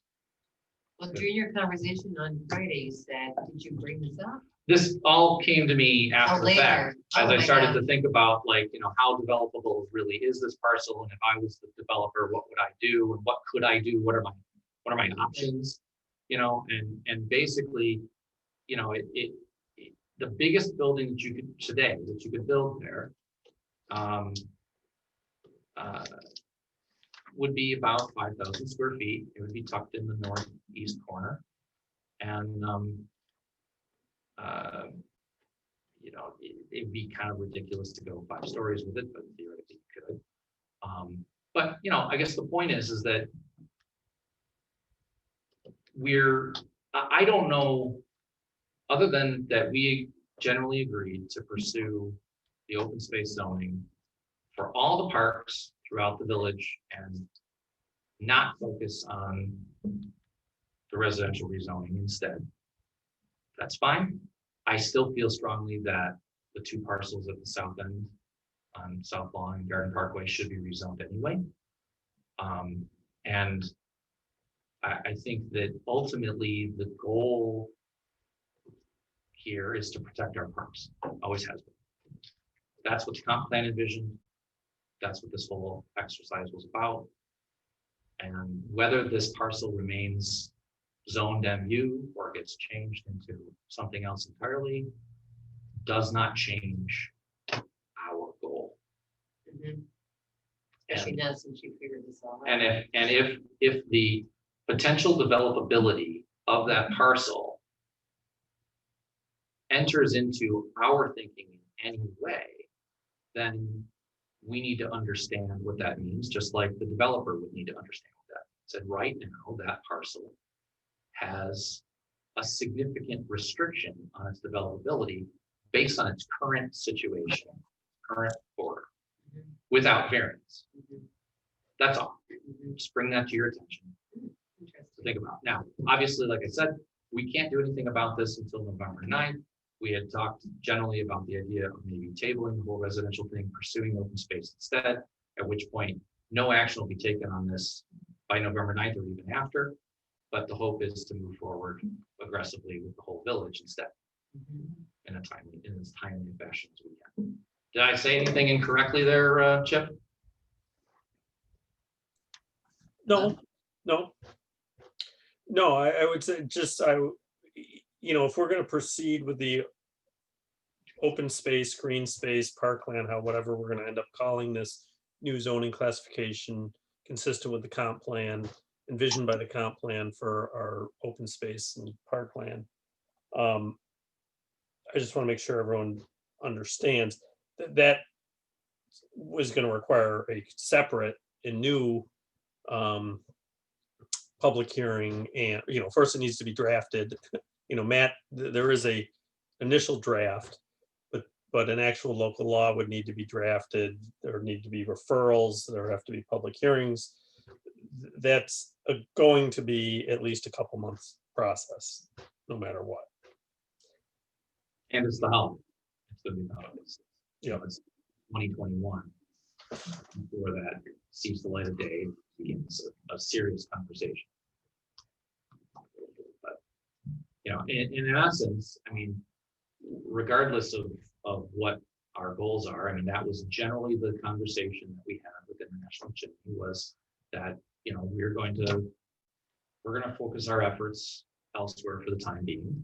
Let them focus their efforts on what they're doing, and maybe we're open to the conversation about packaging things up, finding new homes for DPW, land swapping if that's appropriate, whatever avenues make it most beneficial for International Chimney and their side and the village on our side, such that we all come out with something better than we started with. That's always been the goal. So that's where that's at. What was the next thing on the list? Parks Committee. Yeah. So fun. My Parks Committee is now down to Mark and Doug. Maybe two. Yes, I actually did think that. What happened? Well, I think. I'm just kidding. No, the thought did cross my mind. But we did just get. Oh, there it is. We did just get a new. I know it's sad. We feel free. Thank you. Yeah, I mean, Noel, retired after a justifiable 15 or 20 year investment. Ben had other things going on. Gene had already stepped down. Steve Guerra moved out of the village. I mean, it was just out of state. He moved to Texas. Wow. He really didn't like me. Yeah, I think we have to step down because I'm in Texas now. Yeah. So it was just like one after another, just following So we did get one volunteer today. Yeah. So we can get her name on the for appointment. We can keep appointing people all we want. We can just fill them in. Yeah, well, the Parks Committee has no limit, right? Really what we need are volunteers who are interested in the parks and want to see, want to help push the master plan forward and, focus on, those types of projects and things like that. Meanwhile, the Village Williamsville, the Friends of Williamsville Parks, not-for-profit, is getting itself reorganized, and the judge is, reinsert himself and volunteer for that and help get the 501(c) paperwork revised and filed and things. And so I think a number of individuals who had participated in the playground build committee are focus their efforts there. So we just need warm bodies that are interested in parks at this point. So talk to anybody, everybody. You had a couple of names I did. for Glen Park, Yeah, I did. And we had already filled Lynn Park. right? So I can bring those up again. See, can you contact them and just see Yeah, I if they're interested in not Glen Park? Okay. Because it's a very different I'll thing. try. Yeah. I'll try. I mean, if they're not interested, they're not interested. It is Right. what it is. But I mean, having been on both sides of it, village parks are a very different experience than the Glen Park Joint Board. So. Yeah, it's just much, it's more flexible and it's, it's less chartered and, it's more grassroots, so that's the issue with parks. Well, business landscape code rewrite, still. No. That's still on. Oh, landscape code rewrite, We take that. no, it's out there. It's just, It just got kicked a little further down the list now that we've moved the new park zoning up to the top of the list. yeah, it's out there. You want to keep it on though? Oh, yeah, no, it's out there. It can become a running gag.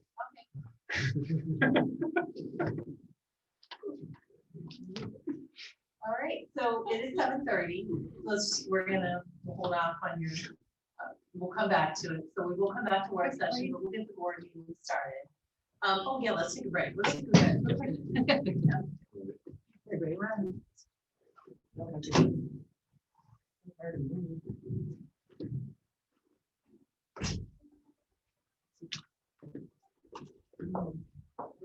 I'll have to go out to The bathroom around the hallway this way.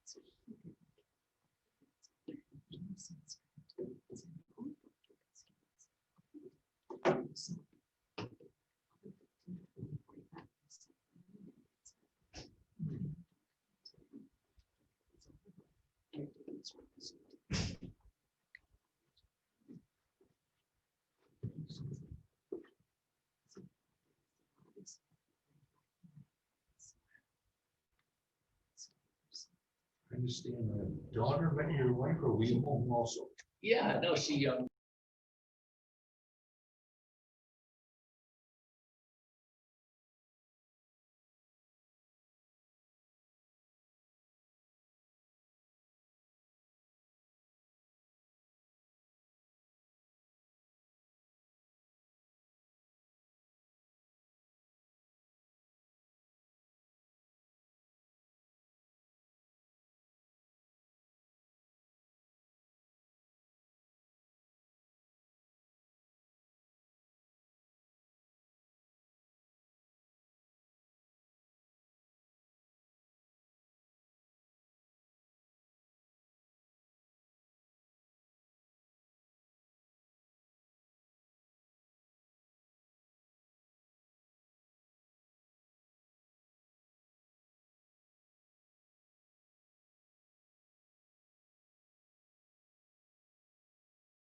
I pledge allegiance to the flag of the United States of America and to the republic for which it stands, one nation, under God, indivisible, with liberty and justice. Justice for all.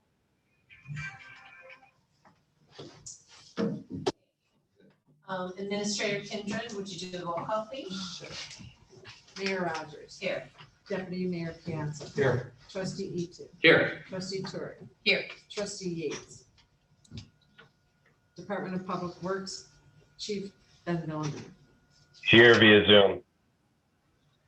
Attorney Jay Greco. Present via Zoom. Deputy Treasurer Pasco. Here. Director of Community Development DePreez. Here. I think I got everybody. Okay, thank you. Are you here? I'm here. In body, I don't know about mind. Okay, so no proclamations this evening. I'll make a motion to approve the minutes from the regular meeting of October 13th, 2020 as amended. For the record, I abstained. I was in at the last meeting. I'll second. All in favor? Aye. Aye. Okay, we have no public hearings this evening, so we'll move right into the suspension of rules for public participation. And so if you're with us tonight via Zoom and you have a question, a comment, or concern that involves the Village of Williamsville, we ask that you state your name and address. Okay, I'll second that. All in favor? Aye. Aye. And Keaton, I'll let you take it from there.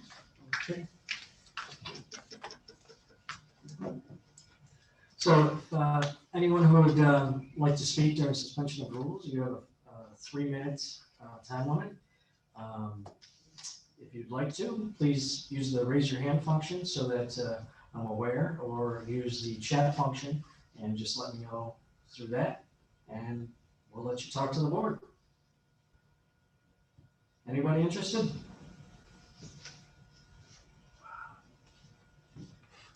Has this ever happened? Wow. Just making sure, final. Who's in the chat? Oh, those are our chats. Oh, okay. Here we go. Dan Ryder. Dan, please go ahead and, Name and address. yes, give us your name and address, please. You're still muted, Dan. I asked you to unmute. Christine. Hi, are you waiting for Dan still? Can you hear me? Yep. I'll have you go in right after Dan, Christine, okay? Thank you. You're welcome. Okay, Dan. I missed the start of the work session. I want to know what you did about the cable TV. Franchise The agreement? franchise agreement, you mean? It's still, the franchise agreement, Yes, it's Sent still, we sent a draft of the contract to Time Warner, or what, a charter, whatever they're called these days, several months ago. We're still waiting for them to get back to us. the contract expires. The contract expired, the contract expired many years ago. They're still paying their franchise fee under the old agreement, but that agreement expired quite a while ago. Well, good. Then why don't we open it up for free and open competition? Anybody, we can, but with whom? Who do you have in mind? Anybody that wants to bid on it. Anybody can approach the village about a franchise. It's not an exclusive franchise that we're negotiating with them. But it has a time period, right? Yeah, it is a time period, but it's not exclusive. There's nothing in the draft agreement that says. Sure, it's exclusive for that time period. What is it, like No, a it's- 15-year period? No, it's not. It is not exclusive. Individual It corporation. would not prevent the village from entering into a franchise agreement with somebody else. Okay. The franchise agreement that you want to enter into with Time Warner or Spectrum or whoever, whatever they're called, what is the life of that? What's the time period? The draft agreement is 15 years, I believe, but again, it's not exclusive. It gives them the right to operate in the village, and it requires them to pay a franchise fee. That doesn't mean the village could not grant a franchise to a competitor.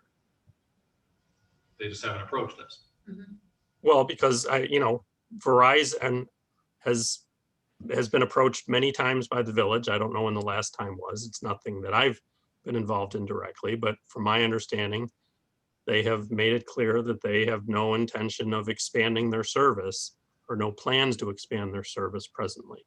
So they're not interested in entering into a franchise agreement with the village to expand their FiOS into the village.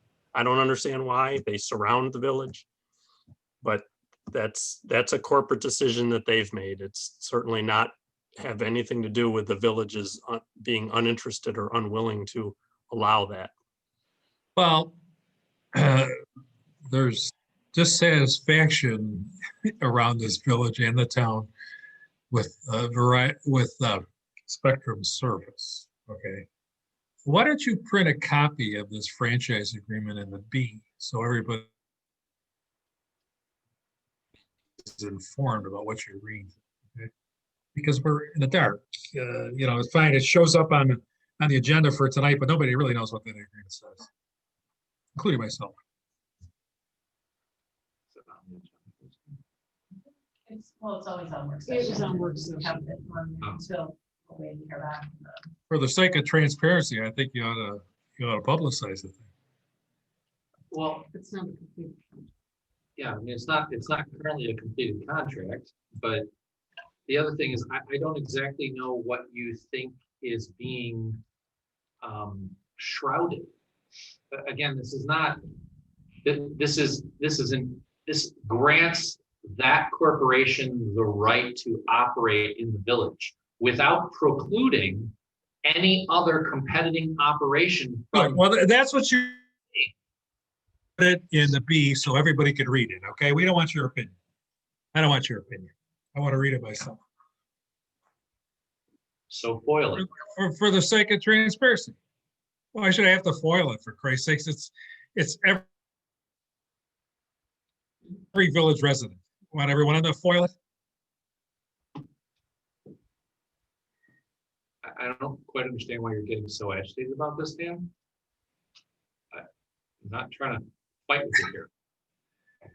You're not very transparent. Okay, let's move on to bicycles. Okay. You're lucky that I'm here tonight. Okay. I could have been taken out by a car on South Long Street that was dodging a pothole created by a sewer repair. Okay. Now, there was evidently a problem with the sewer on, I think it was a sewer on South Long, just south of Garden Parkway Extension. Okay. I mean, I saw the patch last week. Okay. Well, it rained like crazy Friday night, and evidently the patch washed out, okay? And there's this big dip in the road, about 4 inches deep, and the driver was coming southbound on South Lawn, and I was going northbound on my bike. The car swerved and practically ran me over. I had to ride my bike up on the grass. Thank God I didn't run into a tree. Okay.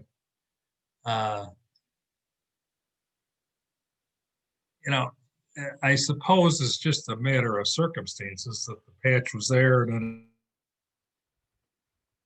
it rained like crazy. But I didn't get a chance to check it today because I got home in the dark. I hope somebody fixed it today. I don't know who was responsible for it, but it was not a great paving job to begin with, okay? And the rain just made it worse. So what are we gonna do about things like that going forward? Well, Dan, if I may, I was made aware of it this morning via your email. I spoke with Tim Masters. That was a private contractor that did the work. At present, in our road patch permit, Tim and I are discussing this, that there is a provision that we will take over and backcharge the contractor for these kind of bad patch jobs that seem to occur over and over again. There is definitely a hole in our I guess, permitting process. And if it's not fixed by tomorrow, I think that when under emergency conditions, we will have it fixed first thing. I have to defer to Chip legal. I don't know if we can do it, but we're gonna do it and charge the contractor, or actually the property owner. Are there flashers up there tonight on it? I do not believe so. I do not know at this point. I've not heard any other reports on it. Well, there were flashers on it last week, and then they were removed when the thing was, when the hole was backfilled, okay? And it was okay. Wasn't great, but Yeah, the patch was good last week and now it's not. Right. So there may be other extenuating circumstances. I haven't heard issues of, perhaps grade collapses. It's something that we will be investigating and rectifying here immediately in the daylight hours. good. Well, I hope you, either the contractor fixes it permanently tomorrow or you take over and emergency powers that fix it. That's really needs to happen because it's not, it's very dangerous. Understood. Okay, thanks.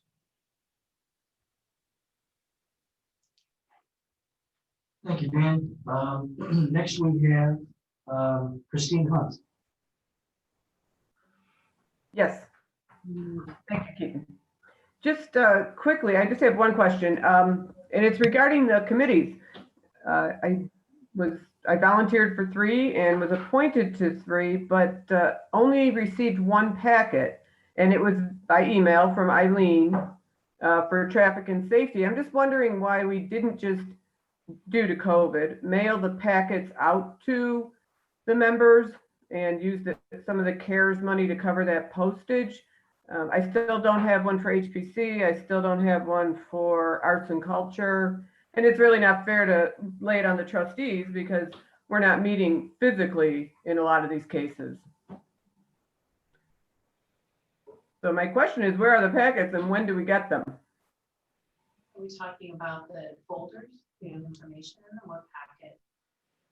The packet that I was told at the meeting in September that we would be receiving, the packet for each of the committees that we were on, like the introductory packet, folder, Roster with everybody's name. Who's on the- roster, yeah. So typically, every volunteer would get 1 packet, even if you're volunteering on 3 committees, because it's essentially the same information in each packet. The rosters, typically, I can just speak for myself. When I was trustee, I made sure that I emailed all of my committee members. I included like a welcome message, and it was a group email essentially to the entire committee. So that should be something that comes from the trustee from each committee. That's always the way I was under the impression it was done, but maybe that's changed since COVID. Do we have digital copies of those rosters? We have digital copies of the rosters. You can just scan it. Well, I literally had the paper copy tonight because I took it out of the mailbox tonight. But That's what I've been So doing. I've been Kelly scanning is them. the one who updates all of those rosters. So what I've always done is if I needed a digital copy, I sent Kelly an email and I said, please give me a digital copy of the 1 part-time board roster. And she'll give me a document. And then what I would do is I would give a hard copy to all of my members, but since we're not meeting in person, that's hard to do. But I would also do an email copy of that roster. So everybody had the group's contact information in case they need to reach out to a member. So I don't know, Christine, did that answer your question? Not really, but is there a form yet, or is there something for the trustees and the liaisons to follow so that, like, a guideline for this, or is it just like however they handle it? predominantly however they handle it. So. Okay, that answers my question. I'll just wait. Thank you. Are you you're waiting for rosters, it sounds like? 'Cause it sounds like you do have 1 folder, which would have our ethics policy, our welcome letter from the, from the village. You have a packet, a folder, if you will, is that correct? Eileen did send me one for traffic and safety, so if they're identical, then yes. The only thing I don't have then would be a roster or contact list members of the other 2 committees. Yeah. So did you send her one of the green folders to keep it together? I can't remember what I sent you because I sent so much stuff out, but if she You sent did, me- Yeah, you sent me the ethics and all of that information, the general information for Okay. being on the committee. I'm looking through the stuff for the art and culture. Yeah, so that is the only packet that you will receive, even though you're volunteering on 3 committees, because it would just be a replica of 2 more packets with the same information. So you have the packet that you're supposed to receive. And as far as the rosters then, that could be something that the trustee for each of those committees that you serve on should get out to all of the committee members. And the easiest way to do that is to send a group email. So for example, take all the members for HPC, put them into one email group and email out the roster so everybody has a digital copy of it. And So- then that should take care of, that would be everything that you would receive to this point as a volunteer. Right, so Christine, for HBC, I literally just got my copy of the roster tonight when I came into Village Hall, so I didn't even have everybody's contact information. But for HBC, there is a long list of stuff that we talked about compiling to give to each member. And it was a code and a copy of Right. digitally, so Right, we're That- gonna put them on thumb drives. yes. on thumb drives, Yes, right. yes. So we need to, at this point, it can be done digitally, so we don't have to do thumb drive, we just do like a Dropbox or something. Right. And then just let me know if that's where that is, and then I can send it to everybody tomorrow. All right, Okay, yeah, I've already done some of my own research and, I have some of my own reading on those topics. But a listing of what is recommended would be very helpful. That I would appreciate. okay, Christine, Okay, and then for arts and culture, we'll just wait on that, Basil? Yes. Yeah, I'll get in contact. I'll give you a call. All right, thank you. Christine, you haven't had a HBC meeting yet, correct? tomorrow night. Tomorrow night. Tomorrow. But I had traffic and safety already and had absolutely nothing. As a matter of fact, they didn't even have my email for the first meeting. I heard of it accidentally. So I just don't want that to happen with the other committees. Yeah, I think that's because the date of the reorg and the date of that meeting were like within a week of each other. So that, I don't think so, because the person who told me about the meeting was a brand new member who lives down the street from me. So somehow I got overlooked. it wasn't intentional. I can tell you that for sure. I'm sure it wasn't. I'm sure it wasn't. I'm just saying, but these things happen, so I think we just need to make sure that we have some communication as a committee so that everybody who should be contacted is contacted and made aware of if there's any expectation or anything arts and culture has coming up. I know there's no meetings, but maybe some ideas. I know there was some talk in the work session about some monies from art and culture being used for the Halloween gathering. Was that correct? Well, it's gonna be something like an event tied in with the farmer's market that's coming Saturday morning. Okay. So So, they have some equipment that, or stuff they ordered. They have a bunch of boards that I guess they're gonna design something on those in some way and distribute those to kids. good, just, but I don't know if that was done prior to my being on that committee or if I'm just not being, Yeah, I think that was, we planned that months ahead. Yeah, they was planning well in advance. okay, very good. I understand where you're coming from, because as a new volunteer or member of a committee, you want to be welcomed and basically given guidelines of what is expected of you and what you need to do and expect. And I'm glad you brought this up, because I think every liaison to every committee should send out a little welcoming email and do exactly that. So sorry about that. No, thank you. No, that would be, because it's a month into it and I'm thinking, not hearing too much. It's, just, yeah, even if it's just like you said, just a quick email, hey, welcome aboard. I'm the liaison. We have nothing going on right now. Keep you up to date. Here's a, list of what we plan on doing or something. That'd be great. Thank So you. we did put together the packets, which I think are very solid packets with all of the, with our ethics policy. I wrote a welcome letter, whatever the other items that we have in there, but ultimately that responsibility, that is why trustees are liaisons to committees, and ultimately that responsibility lies with each trustee, whatever their respective committees are, so.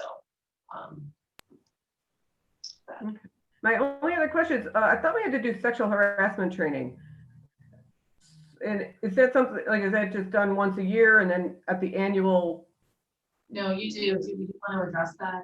Because I'm I know- working with the insurance company right now to figure out how to send it out to the members so they can do it through the internet, and then I will get notified that it's been completed. Oh, okay, I'm working on it now, right now, and I don't have everything in order yet. okay, so we'll just log on, complete it, and then you'll get a certification that we did it, et cetera, like a goer training? Yeah, what we did last year is we had, at the beginning of their meetings after reorg, I came in and did the training with them, but this year with COVID and so many people not getting together for their meetings, we're trying to figure out how we can do it and also be in compliance with New York State. So Okay, hopefully within the next couple of weeks, we'll have that up. okay, even if we did virtual training, we recorded you and shared it, we could do. Oh, no, you have to do it in person, I take that back, it has to be actual because of they have to be able to ask questions, Right. okay. Nope, that's it, thank you. Thank you. Is there anyone else tonight who would like to address the board?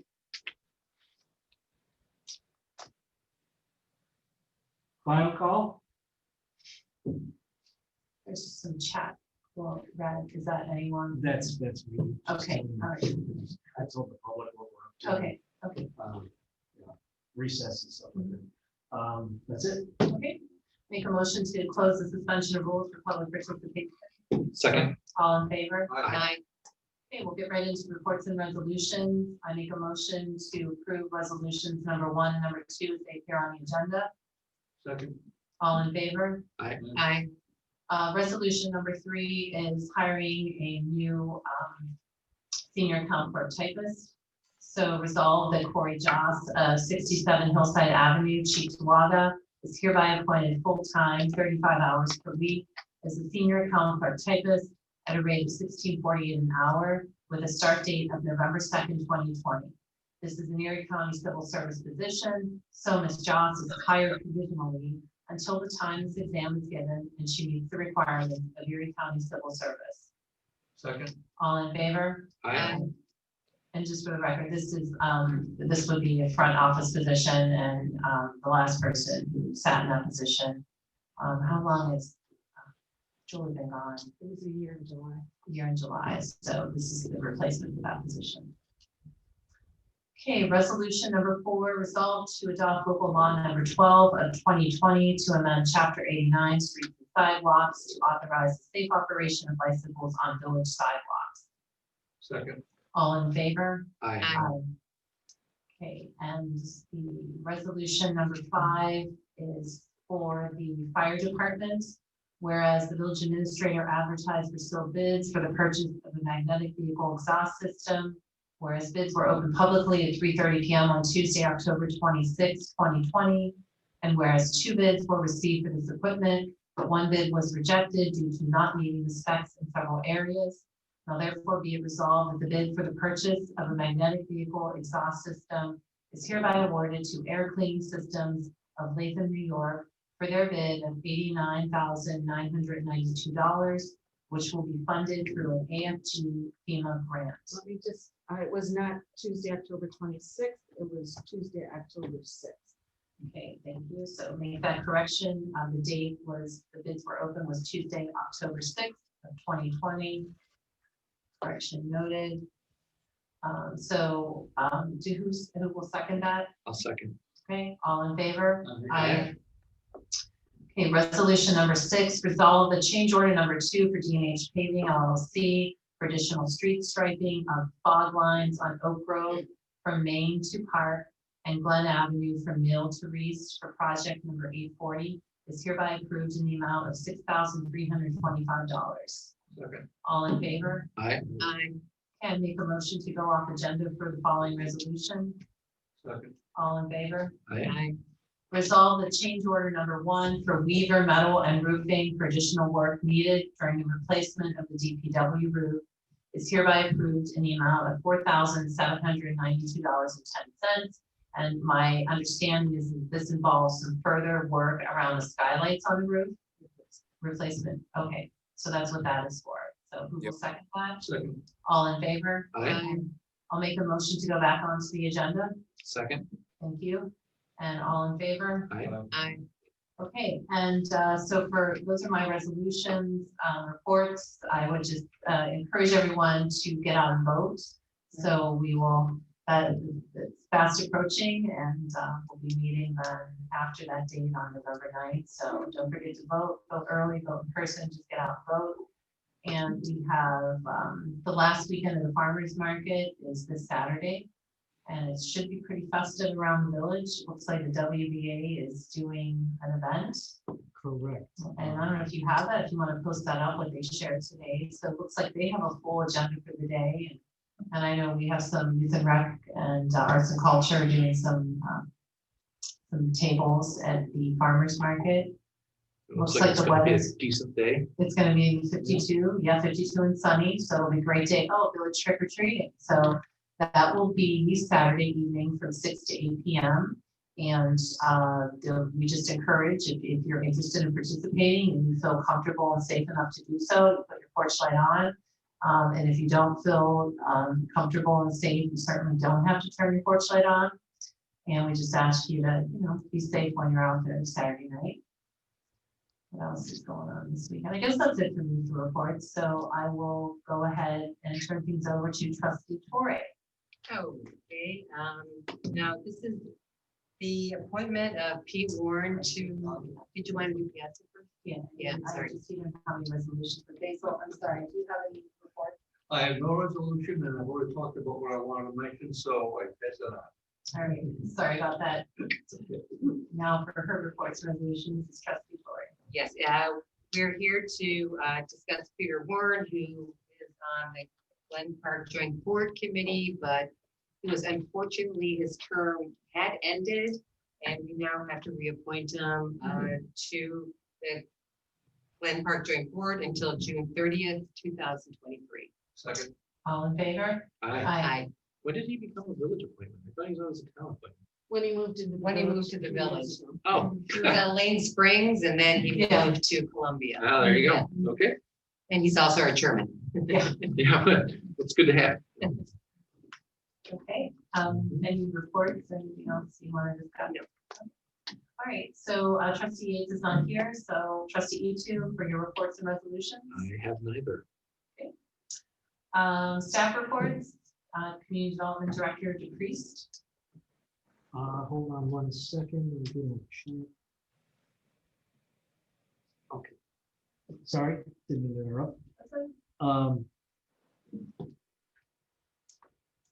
I just have one quick update on the screen momentarily. You'll see the newest edition of the newsletter released yesterday afternoon.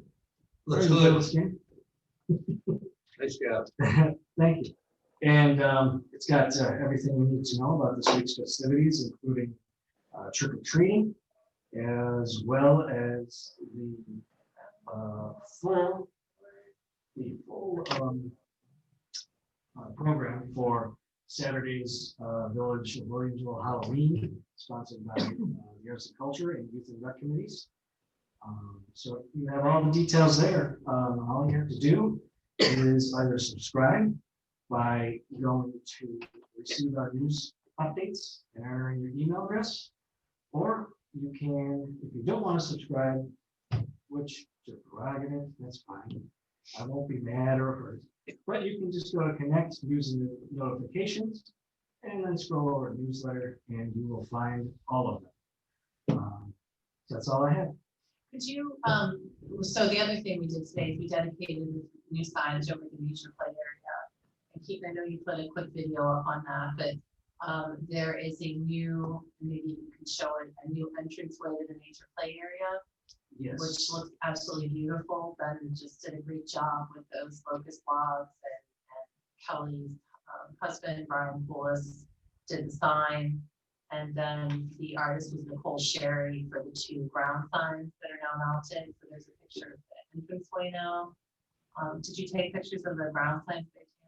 I did, I don't have those on my computer or on my phone. Anyhow, go, it's really, it looks, I think it's such a great addition to, and it really kind of, you know, is the icing on the cake for the nature play area. So it's really great. We get a chance to go over and take a look. So that was exciting to wrap that up. That's been a project that was started last year and the year before, so. There's another photo for everyone to view. That is on the left, Brian Polis. He designed and crafted the nature play sign that's there.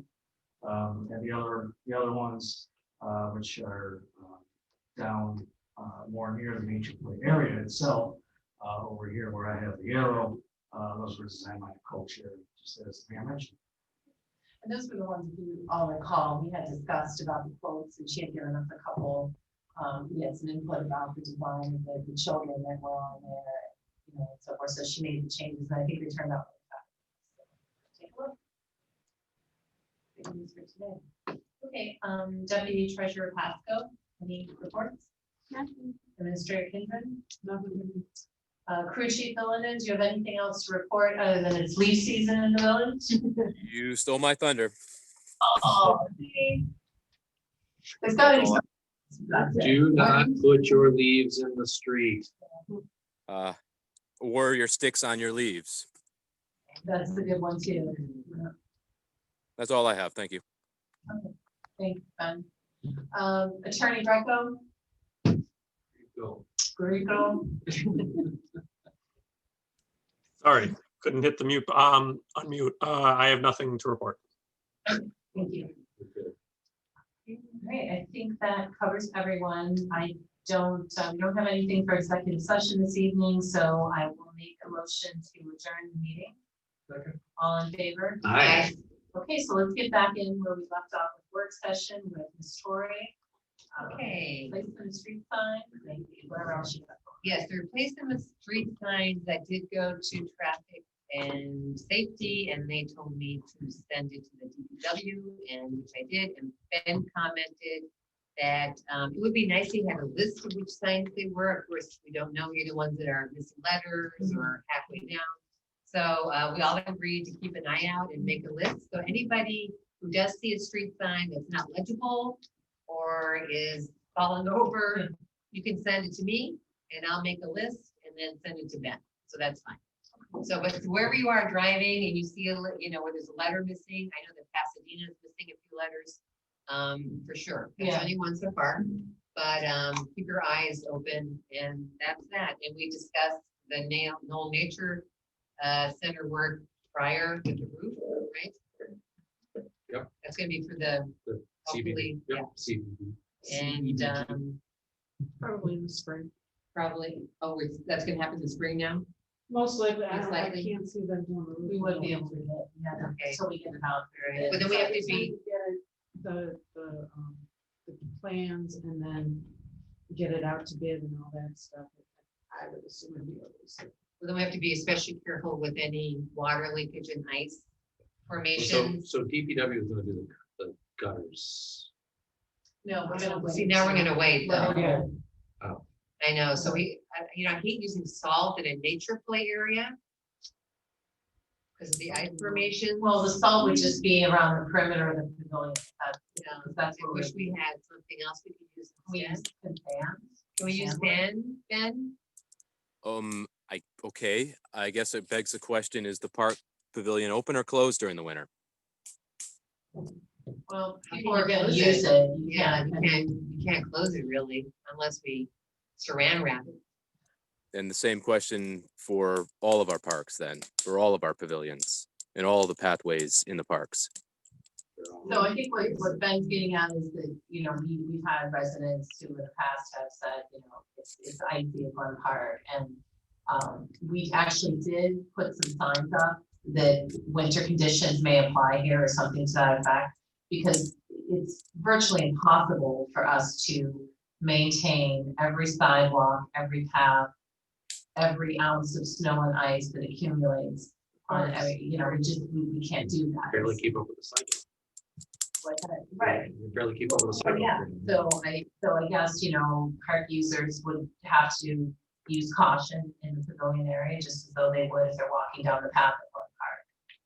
I But agree. I think to spend money on gutters now, you just have to tear them off and it's just kind of a waste of money. Right. And, Well, let's just hope it's a mild winter. We don't have to worry about it. You never know. Wishful thinking. You Yeah, never it know. could You're right. So, That's cool. But other than that, I think I mentioned to you about the bounce houses and that. you want to Yeah. mention that? I don't, yeah, it was funny because Pete Warren showed me a picture of somebody actually having a birthday party at the Knoll Nature Center and a full-blown bounce house. We're not allowed to do that. I know. But it was like, oh my gosh, I was like, what? I couldn't believe it. She showed me the picture. But so I agree with Pete. We're gonna have to make some sort of little rules, and post them in the Knoll Nature Center of which one will be no bounce houses on the property and other, it'll be very limited, but since this did come up, we have to address it. Because if it was done once, it will happen again, honestly. Was that done recently? Yeah, not too long ago. Was It it probably was a family that didn't have a backyard. They had a child's birthday party. And again, it was a lot of people. Is that currently written in our code, like specifically no bounce houses in one part? Probably not. Yeah, I think. I mean, on I think we should. the rental Yeah, agreements for the other parks it's stated in there. that- There is no rental agreement for the Oh, whole nature exactly. center. No, Well, I'm just thinking, it's not even enforceable, like if you would see it, calling the police, really, they can't It's a enforce something. liability issue. I know that, but That's all it Yeah. is by having it posted that it's on the rental agreement that it's prohibited. but they're using an entire space that other people could be enjoying as well. I mean, they took over the entire pavilion and the whole side yard. And Well, probably all the parking was well provided. This is Yeah, recent. well, so I mean- Overkill. the other thing to discuss is rental of the nature pavilion. No, we don't want to go there either. I know. Why not? We rent every other pavilion in the village. what is the joint board, have you discussed that at all? They don't want to, that's from what I could tell. I mean, some yes, some no. Pete mentioned, which I agreed, basically we need to have how we watch people who do utilize it for parties. And we thought maybe we could have a link onto a website that Keaton creates where you fill out your name and your address if you know you're going to be in the pavilion for more than 3 hours. Just so for cleanup, and if something happens, we can actually contact them. Not that everybody would do it, Yeah, well, I mean, again, but it's worth a try, in my opinion. So kind of a reservation application?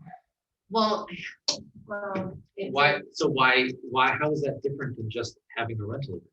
because you have to pay for a rental. Well, we wouldn't. Yeah, so that also covers cleanup and maintenance and damage and has all the rules. So how do you enforce the rental agreements at the other place? I'm just curious, like Garrison Park. They're enforced passively.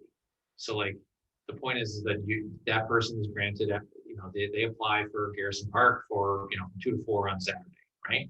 And they have that in their hot little hands so that when someone comes in and says, hey, I want to use this too, and they're like, well, we have it arranged and here's our thing, right?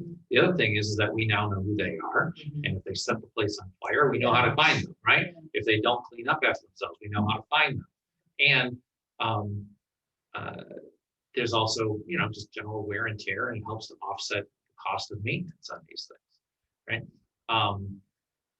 The other thing is it has all of the rules and regulations that there are to abide by. So should they have a bounce house, and it's not like we're going to send Doug Richardson over there with a machete and cut the thing down. But on the other hand, He would love it. he would. But on the other hand, should someone be harmed? I know, it's on us. No. If it's in the agreement. If it's not in the agreement. If it's not in the Yeah, that's what agreement, I mean. but but if we can, but if they've signed that agreement. And it's not on us, then I agree. Right, so Yeah. why would that not apply to the no So, neighbors? right, so those I are all think really it- good I points. think it's a good thing to do also. Yeah, those So are I'll all. bring it back to the Lake Park Yeah, report. the state, Matt brought up some really good points, Right. right, and I agree. So the only thing that I can see us having to put in that agreement that would differ from the other parks is we cannot guarantee parking at Glen Park. So, I can envision. I mean, somebody- we can't guarantee parking at any park. Well, but there's street parking, I mean, there's no street parking, there's no street parking on Glen, there's no street That's parking. true. All I'm saying is people become sometimes, if they figure I'm renting this, all of a sudden they're out there with their lawn chairs at 10 in the morning when people try to pull in and say, oh no, I got people coming, you can't park here. And so we would have to be very Sure. clear in that agreement that Put anything in the meeting house? No, we put anything. we don't put parking, yes, we do actually. So for the meeting house, there is something, I mentioned that there is a parking lot in the back, but we do not per se guarantee. And now can just put there'll be something so many spots parking available. is It's kind of first come, For first served, sure, right? right. So yeah. But Matt's points are all really good because then you do have a way to hold people accountable when they leave the pavilion a mess or when they, saw a picnic table in half or whatever it is that happened. Well, and just, Make a bonfire. All right, yeah, so, I get it. so it's a good. I'll take it, I'll yeah, take it take back. to Yeah. them and just maybe just put Absolutely. it that way and it's a very sensible Okay, thought process. I think. how much would it be then, the rental? Well, we can look and see what we rent our. Yeah, it's never been. It's a lot. For the smaller ones. 75 for the smaller ones? And then would it? Is that a full day thing? Yeah, I have to go It is a for full day. It's a full day? It's all day, yep. So Island Park, the big pavilion. Right, Is 150 for personal, family, charitable activities, 250 for all our functions. Mhm. That has 180 person capacity. That's huge. The small shelter, which reads as a 40 person capacity, is $50. That's, I don't think. that- Well, this is Yes, what's it on our Yes, website. It is. I'm sorry. If 75 it ain't right, I don't want to hear about it. Garrison, which also claims to be a 40 person capacity, is also $50. Then there's a security deposit that is refundable. Okay. I didn't And- know. Right. And then there's an alcohol permit, but that only applies to So it'd be 50. be 50, right? Right, And it'd be an all day thing. all right. I tried to do smaller hours, but the turnover on the weekends just doesn't work. And it would be a way for them to, because that money, correct me if I'm wrong, would go into one Park 24 budget. Yes. So they could use it to do, projects, it's not a lot, but it's Oh, it's 50 each time. No, I mean, these things are rented months in advance and every weekend available during the summer. Yeah, And it sounds every very other park. popular.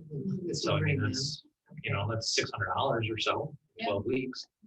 All right, that's fine. I'll take it back. No problem. Yep. Anything else from anyone, just overall? Any thoughts or anything that we're missing, anything upcoming? So we have two meetings in November and we have one meeting in December, and then that will be it for the year. Thank you. And then, Did we want to go over holiday tree lighting stuff? So that we're yeah, all on the oh, same- yeah. We Just want to be all on the same Oh, yeah. page. So you These have- numbers are wrong. What? And the one, so you pulled them off the Oh my gosh. website? Yeah. Oh, thank That's you. what You it looks like. were thinking about rental fees. I thought they did some, right? So I will correct that. So it's 75. Yeah, and I think, Yeah, we had said, if you'd like to rent the shelter, click here. For what? yeah. The island is like small, is like 75. Yeah, the island, small one, it's Island Park is 75, Garrison's 125. Is that right on our website? No, What did you pull it up here? I was on the Garrison Park website. Oh, so it's incorrect there. Yes. Oh, wow. Keaton can easily get that updated. Yeah, I'll do that first thing in the morning. Thank you for this, Hazel. I'll bring this to the meeting. I tried to do this years ago, but before, when the building still had walls, it was a much bigger problem because someone had to go there to unlock it and lock it back up, and there was no bathroom. So it just, this, Okay, so let's make sure that we get those updated. And I'm guessing there hasn't been, well, there have been people using the shelters though, so I'm surprised. Do they come, is this what they get when they come to They the come window? in, they come in and they do this with captain. Okay, It's in multiple places.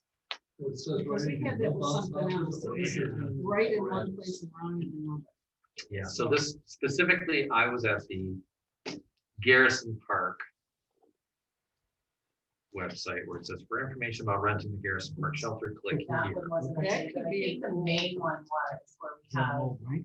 It So could there's be, something to do. because Is there- everything we do is through Walkable Williams. Well, that's where I'm at. Oh, I don't know.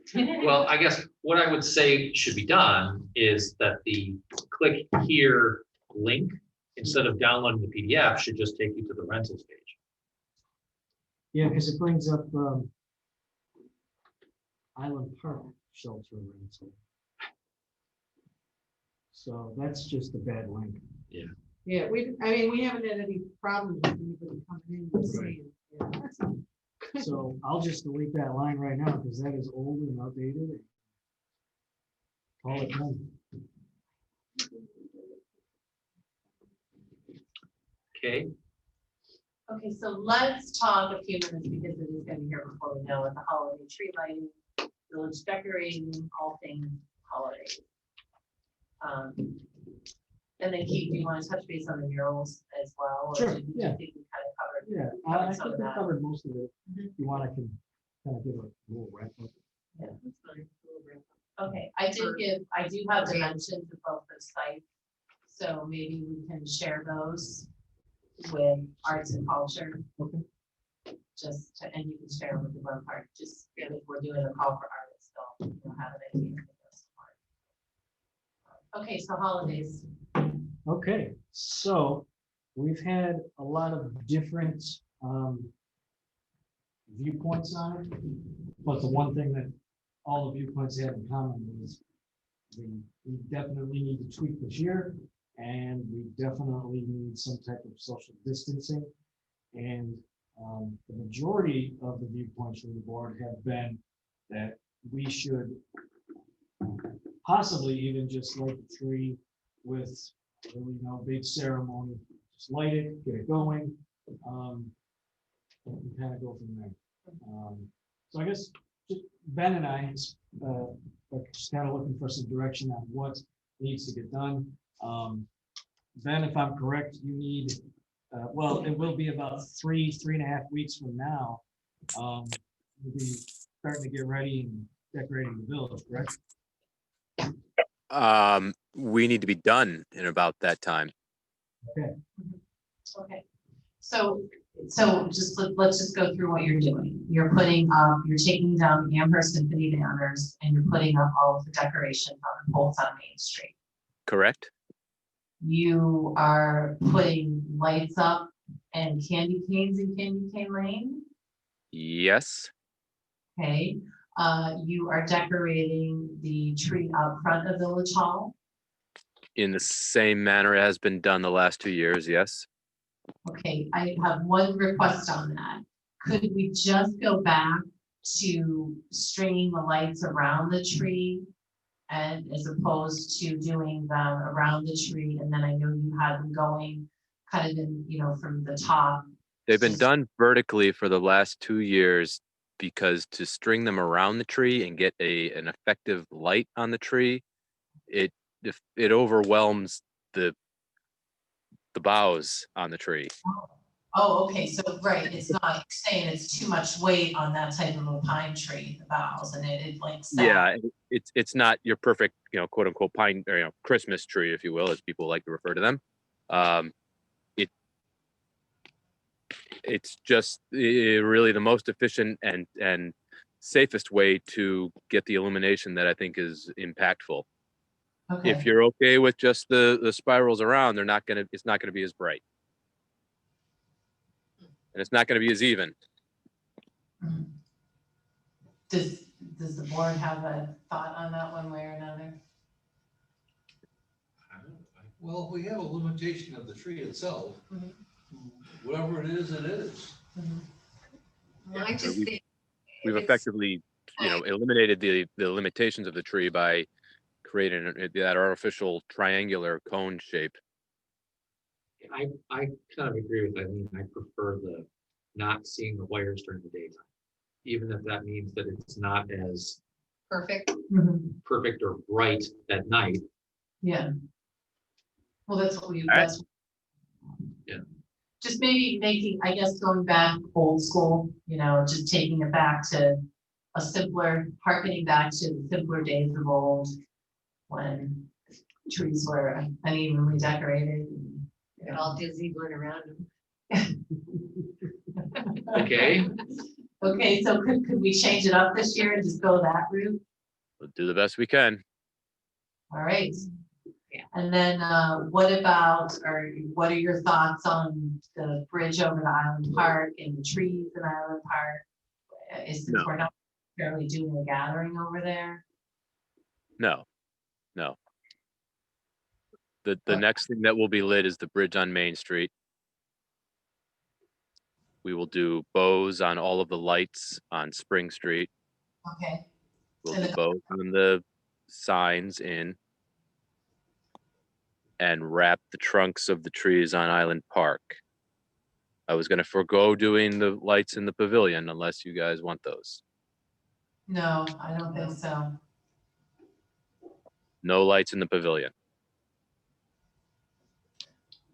Well, I mean, I get, you know, I guess if we're not gonna be using the pavilion, it doesn't sound like, for any type of hot chocolate and cookies after caroling and a big tree lighting, so I don't know.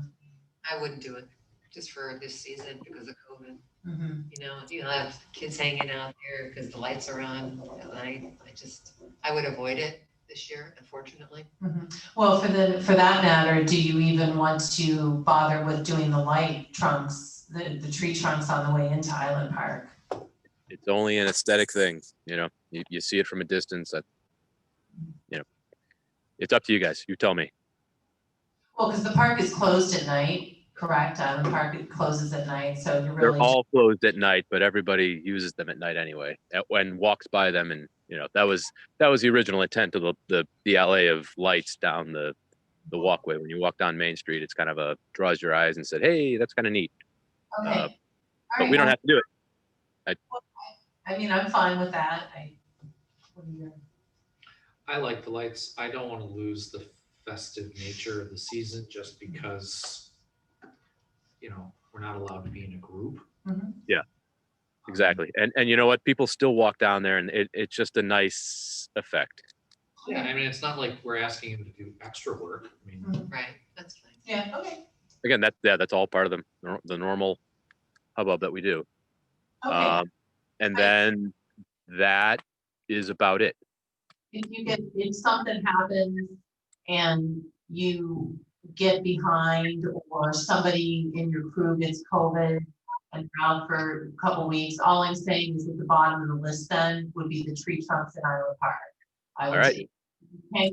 I like a triage approach. That's good. Thank you. That's it. I agree. Sure. So, okay. And what else, as far as the holiday tree lighting, can you, I always thought it was kind of silly that Black Friday is kind of in most people's minds, the kickoff of the holiday season, certainly the shopping season, and something we want to promote in our business district.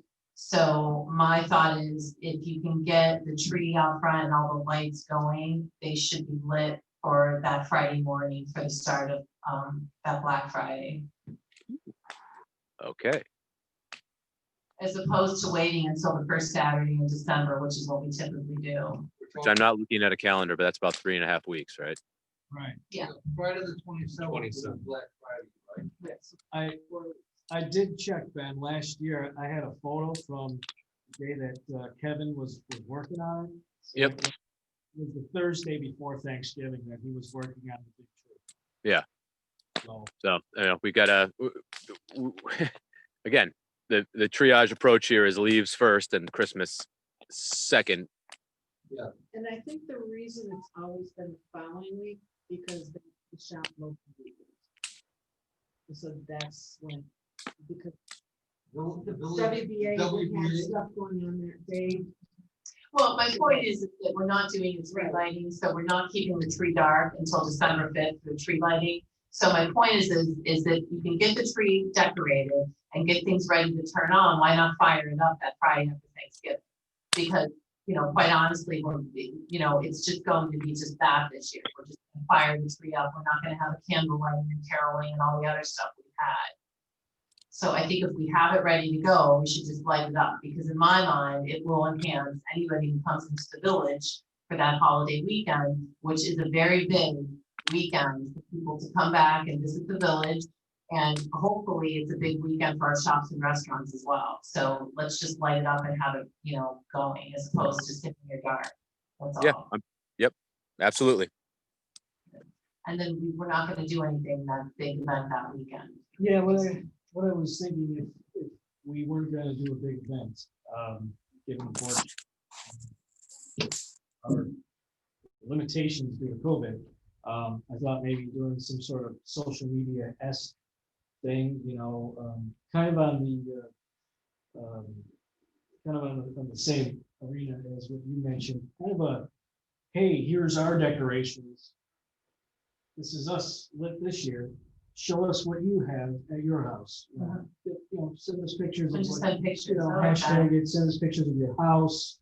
Maybe you have a giant menorah like the town does, send us photos of your inside tree or the outside tree. And I can have that ready to go that we, just make a nice image, put it together with our tree all nicely lit.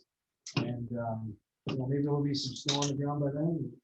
It'll look nice and festive, and we'll get it out there, and that weekend we'll have people sending us photos or videos back. So it's kind of what I was thinking. If everybody likes that idea, we'll go with it. We're willing to play it up, and I can send it out to the 740 subscribers of the newsletter. That way it kind of furthers it. Show us what you have. So Can't hurt. it's something, It's a nice touch. Yeah. All right, I will do that then. If I may also just keep in the calculus here that we have trees coming that we will be planting for winter. So they're arriving Friday for tree planting, so that's gonna further diminish the crew. Just everyone's aware. Thank you.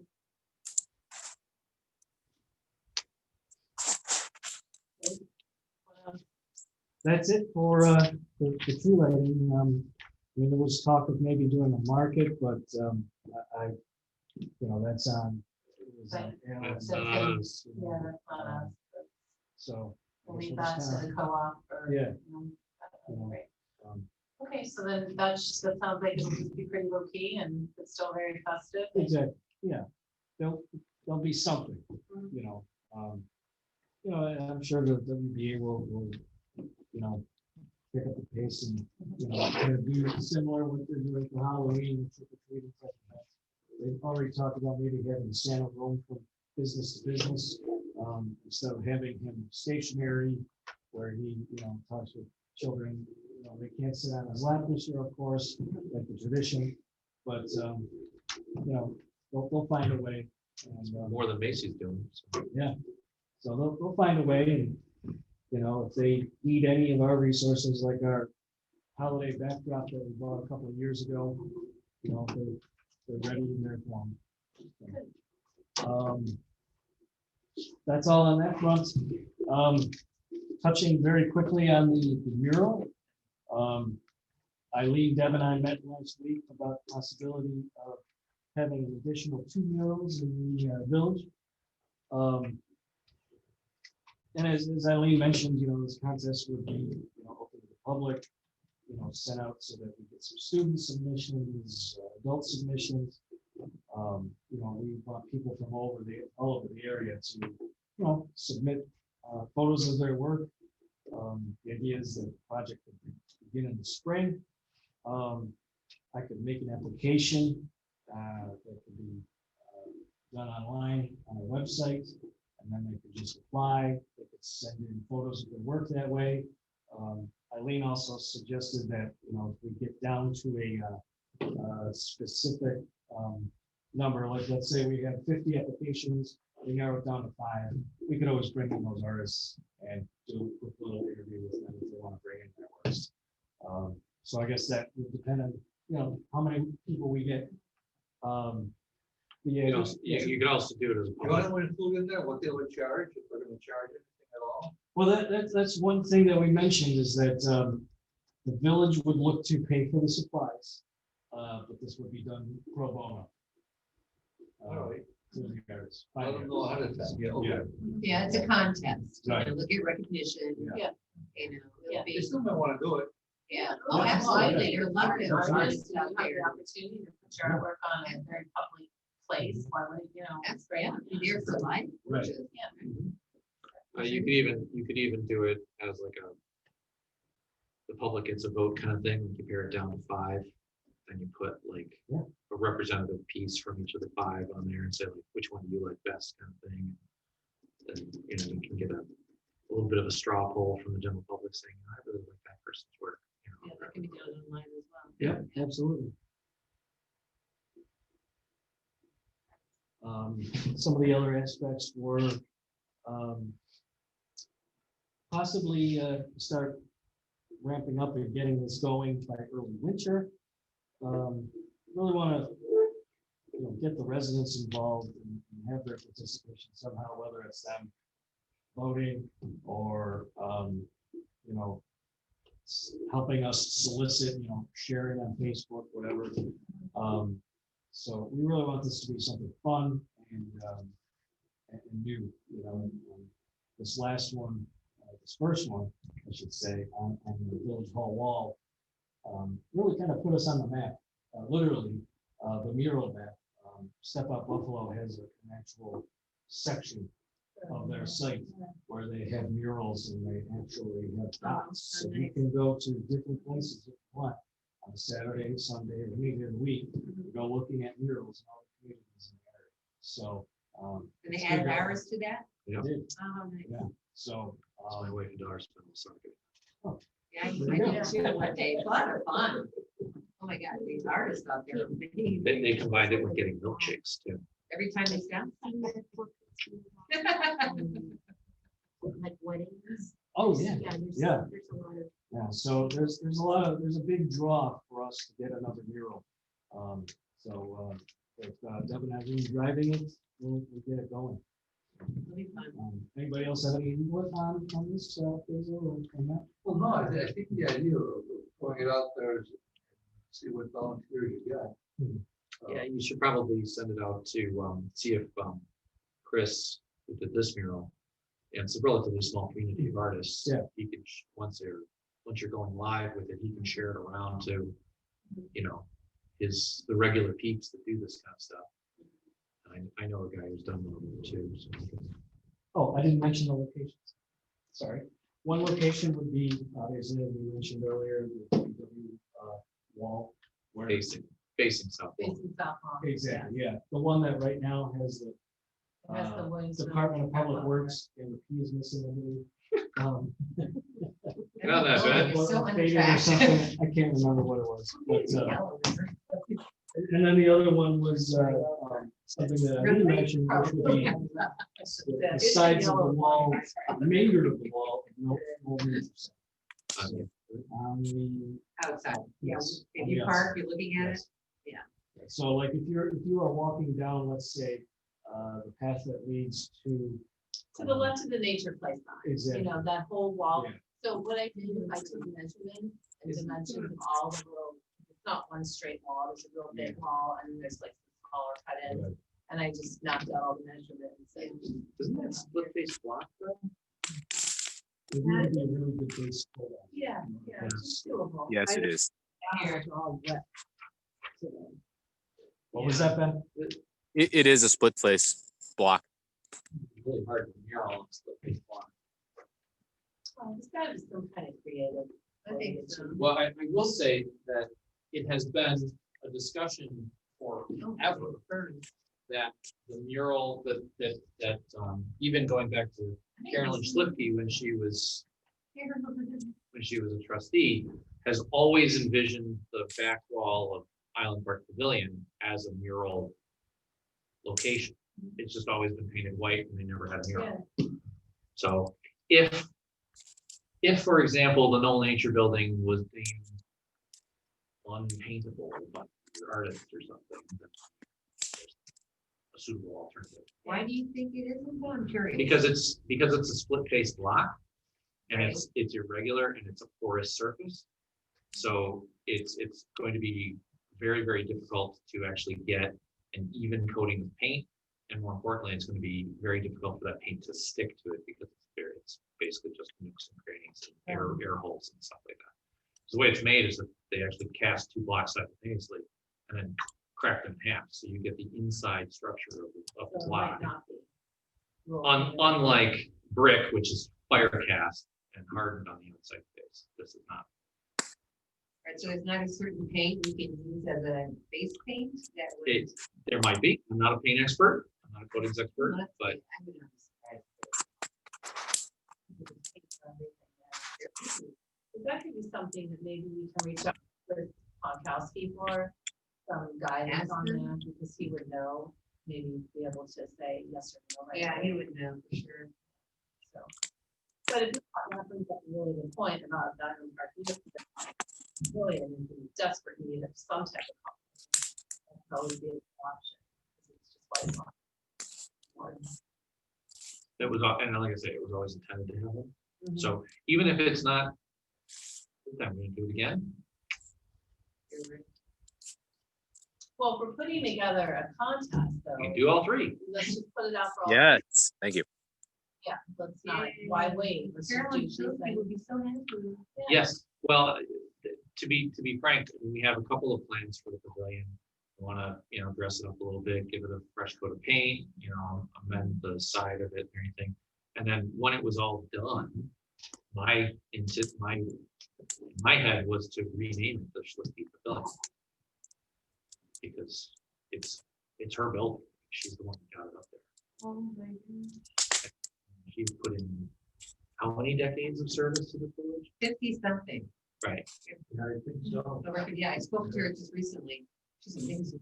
Yeah. Amazing human being. So, I mean, why, if there's any village resident who deserves a little name recognition. That'd be kind of cool. Yeah. I like that. Yeah, it would be cool.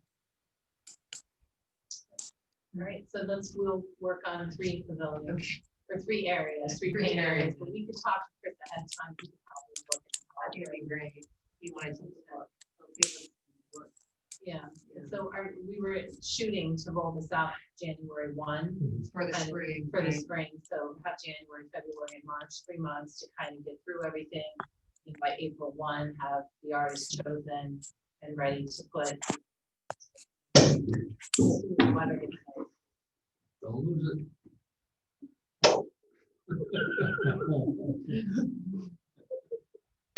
Yeah, the idea was, Did you do that? Did you press that button? I did not.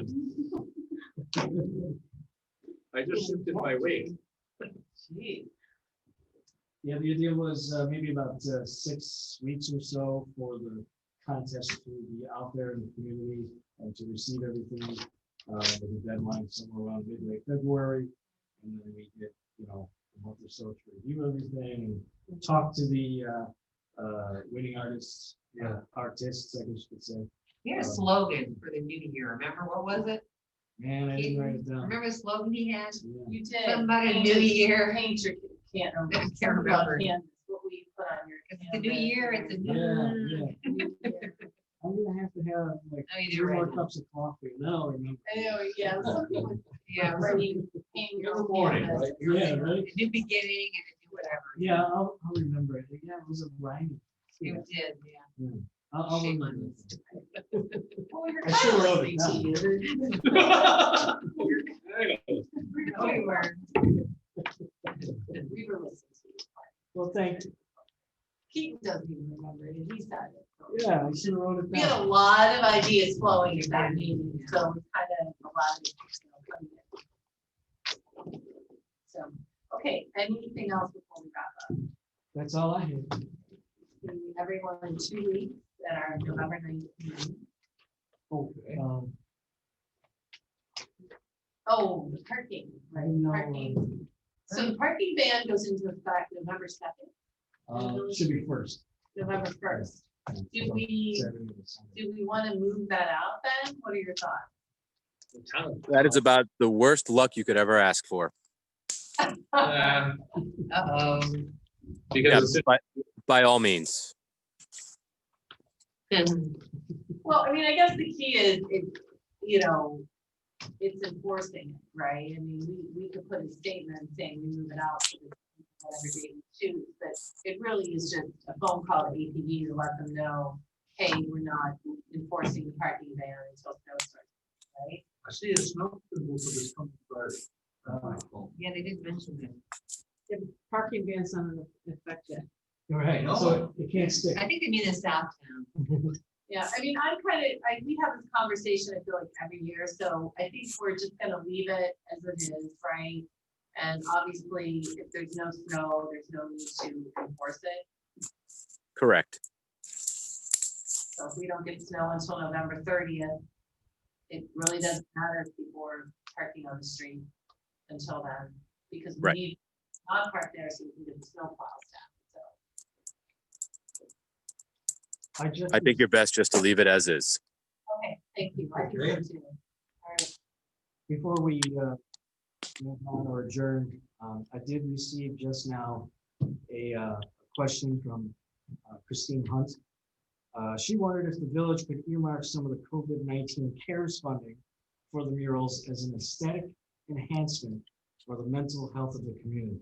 Oh, that's a good idea. It's all in how you frame your argument. that's what the We town can- said. If it could be presented in such a way. Not up to us to decide. That's, HUD regulations, so. so we can float the idea. And if they say, yeah, that's great, then cha-ching. Well, it could be legitimate. It's worth a float. Yeah, I mean, We'll float it, we'll send it out Especially, there. some of these buildings are very depressing. Let's face it. yes. Somebody's what she did. Okay, President's daughter get $70,000 or something for what, haircuts or something like that? what? Some charge on a stack. No, it was for consulting services. What are you talking about? Basil? Something about it. You're gonna go there. Either hair or No, it was- makeup for his daughter. No. On An image consultant? no, What's he talking about? on Trump's, President on Trump. Trump's Oh. income tax return, he paid $70,000 for consulting services, and they were able to match up that dollar. There were specific dollars and match up to the cent. That same money on a disclosure statement from Ivanka Trump, who had received said consulting services, received fees for consulting services on a property.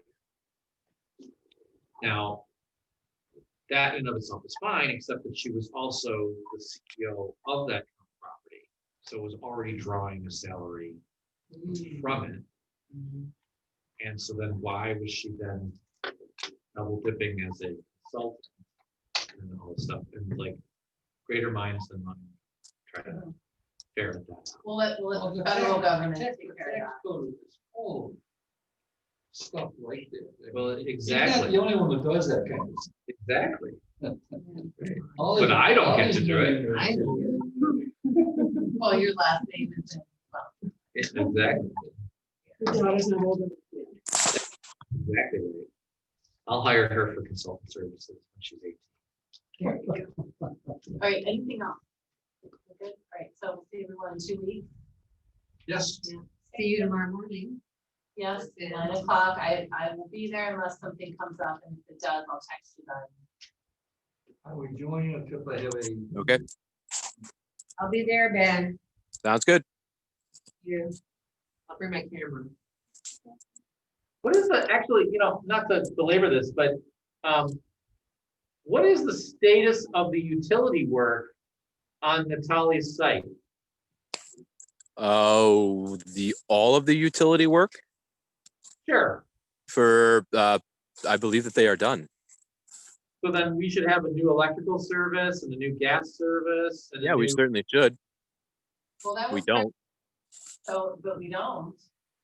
Well, we don't just shrug our shoulders about that. Well, we should. Yeah. Yeah. What would you like me to do?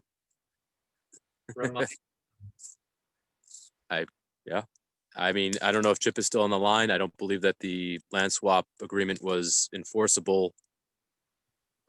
And what do you mean not enforceable? Well, I'm When can we tell Natalie that we have to have the work done on the section house? I'd have to go back and look at the agreement. What you know. Part of the land swap was to provide new. Yep. No, utility I'm right. I remember that, but I'll have to actually look at exactly what the agreement says. I mean, I guess I'm kind of surprised. Why would that not be done yet? Very, very good question. Maybe it's also a question for the building department. I don't know who or where the teeth come from to get them to do the work that they said they would do to get the land to build on the land that they have built on. Yeah, I mean, again, I'd have to go back and look at the agreement, but there was a, you know, there was an agreement that they were going to do certain things with respect to the section house as part of that swap. I would have thought that those would have already been done, but No. First, yeah, so I don't know. I can certainly go back and look at the agreement, see what it says. If there's an issue and we think they're in breach of the agreement, then we'll tell them we think they're in breach of the agreement and tell them to get it done.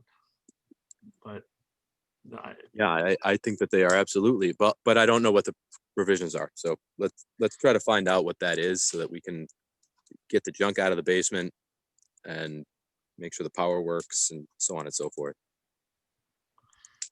yeah, I don't doubt that if we haven't been bugging them to do something, that they probably haven't done it. But let me. I talked to the contractors on the site and they all say, I don't know. Yeah, right. Of course. And I Right. talked to the building department and they say, well, we can't do anything. So, you know, short of shutting the road off to them, I don't have much. I have no teeth. So. Right. Well, I'll have to pull up the agreement and take a look at it. I mean, I wasn't aware that there was outstanding things that they needed to do. But if there is, we can communicate that to them. Yeah, we need to. I just need to know what it is. What haven't they do? So well, let me They take a haven't look. provided utility hookups and they haven't finished cleaning broom swept is a term that I recall in terms of the condition of the section house. Interior demolition and broom swept, but well, let's look into it in the next day or two. All right. Get fired up. If I go over there tomorrow, I probably will get fired up, all myself. Yeah. It's, you know. I'll Good. help you. What is it? I'll help you. No, there's no shame in that. That was a hard fought negotiation. And Well, but, and so that, I guess, is what, my point with it is, we fought so hard to negotiate that land swap. We, by golly, should have a really hard fought reason and purpose for that building in mind and be keeping their feet to the fire on their end of the deal. Otherwise, why did we jump through all of those hoops to acquire that building? Because evidently, I don't know, how important is it to us? We're sitting here discussing what the agreement was. We don't know, was it followed through? What if any teeth do we have to enforce it? So those are just questions that I have, so if it was that worth fighting for, then by golly, we should have our ducks in a row. We should have a plan for it and a way to execute that plan, and at the same time have them hold up their end of the bargain. Right. That's it. So. I feel like we have that. Well, we'll see. I mean, I'll go over tomorrow and take a look at it, see what condition it is. Okay. Okay, so we adjourn. Well, Judy, I'd have to go back through, but you should have a closing binder with all the documents related to that.